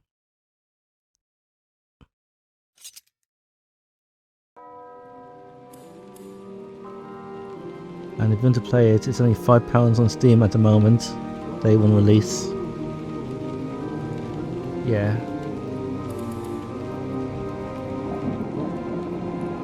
It's quite...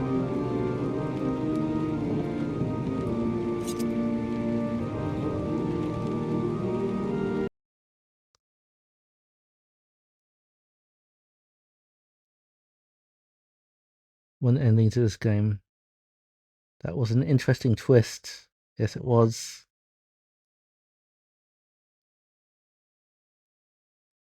This game was really good. I'll show you the...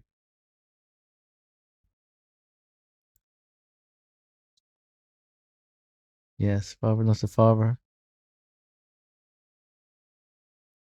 Don't know if you can see it now.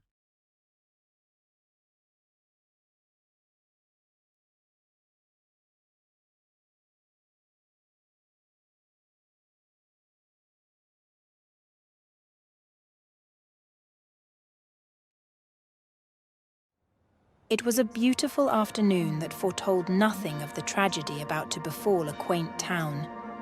Her name was Marina, and that day she made a fatal mistake.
Pater noster, qui es in celis, sanctificetur nomen tuum, adveniat regnum tuum, fiat voluntas tua, sicut in cielo.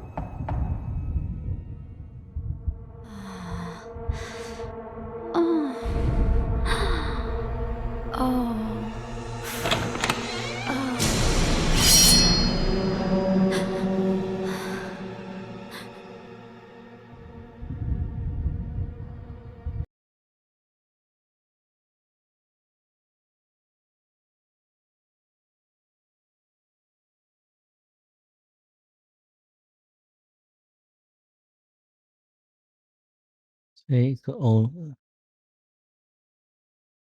Let's see how many I've done now.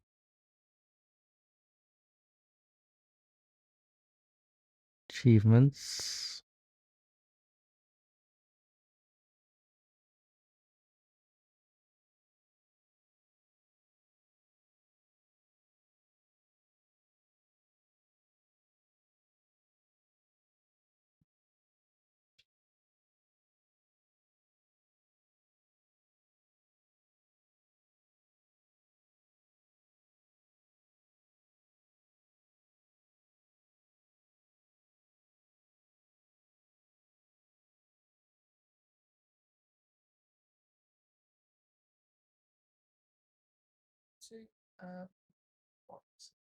Yeah.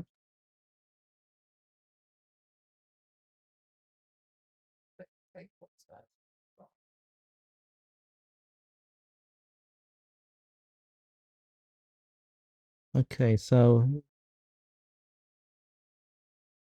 we'll find more anyway. Okay, so cheers. Turning off stream now. Good night.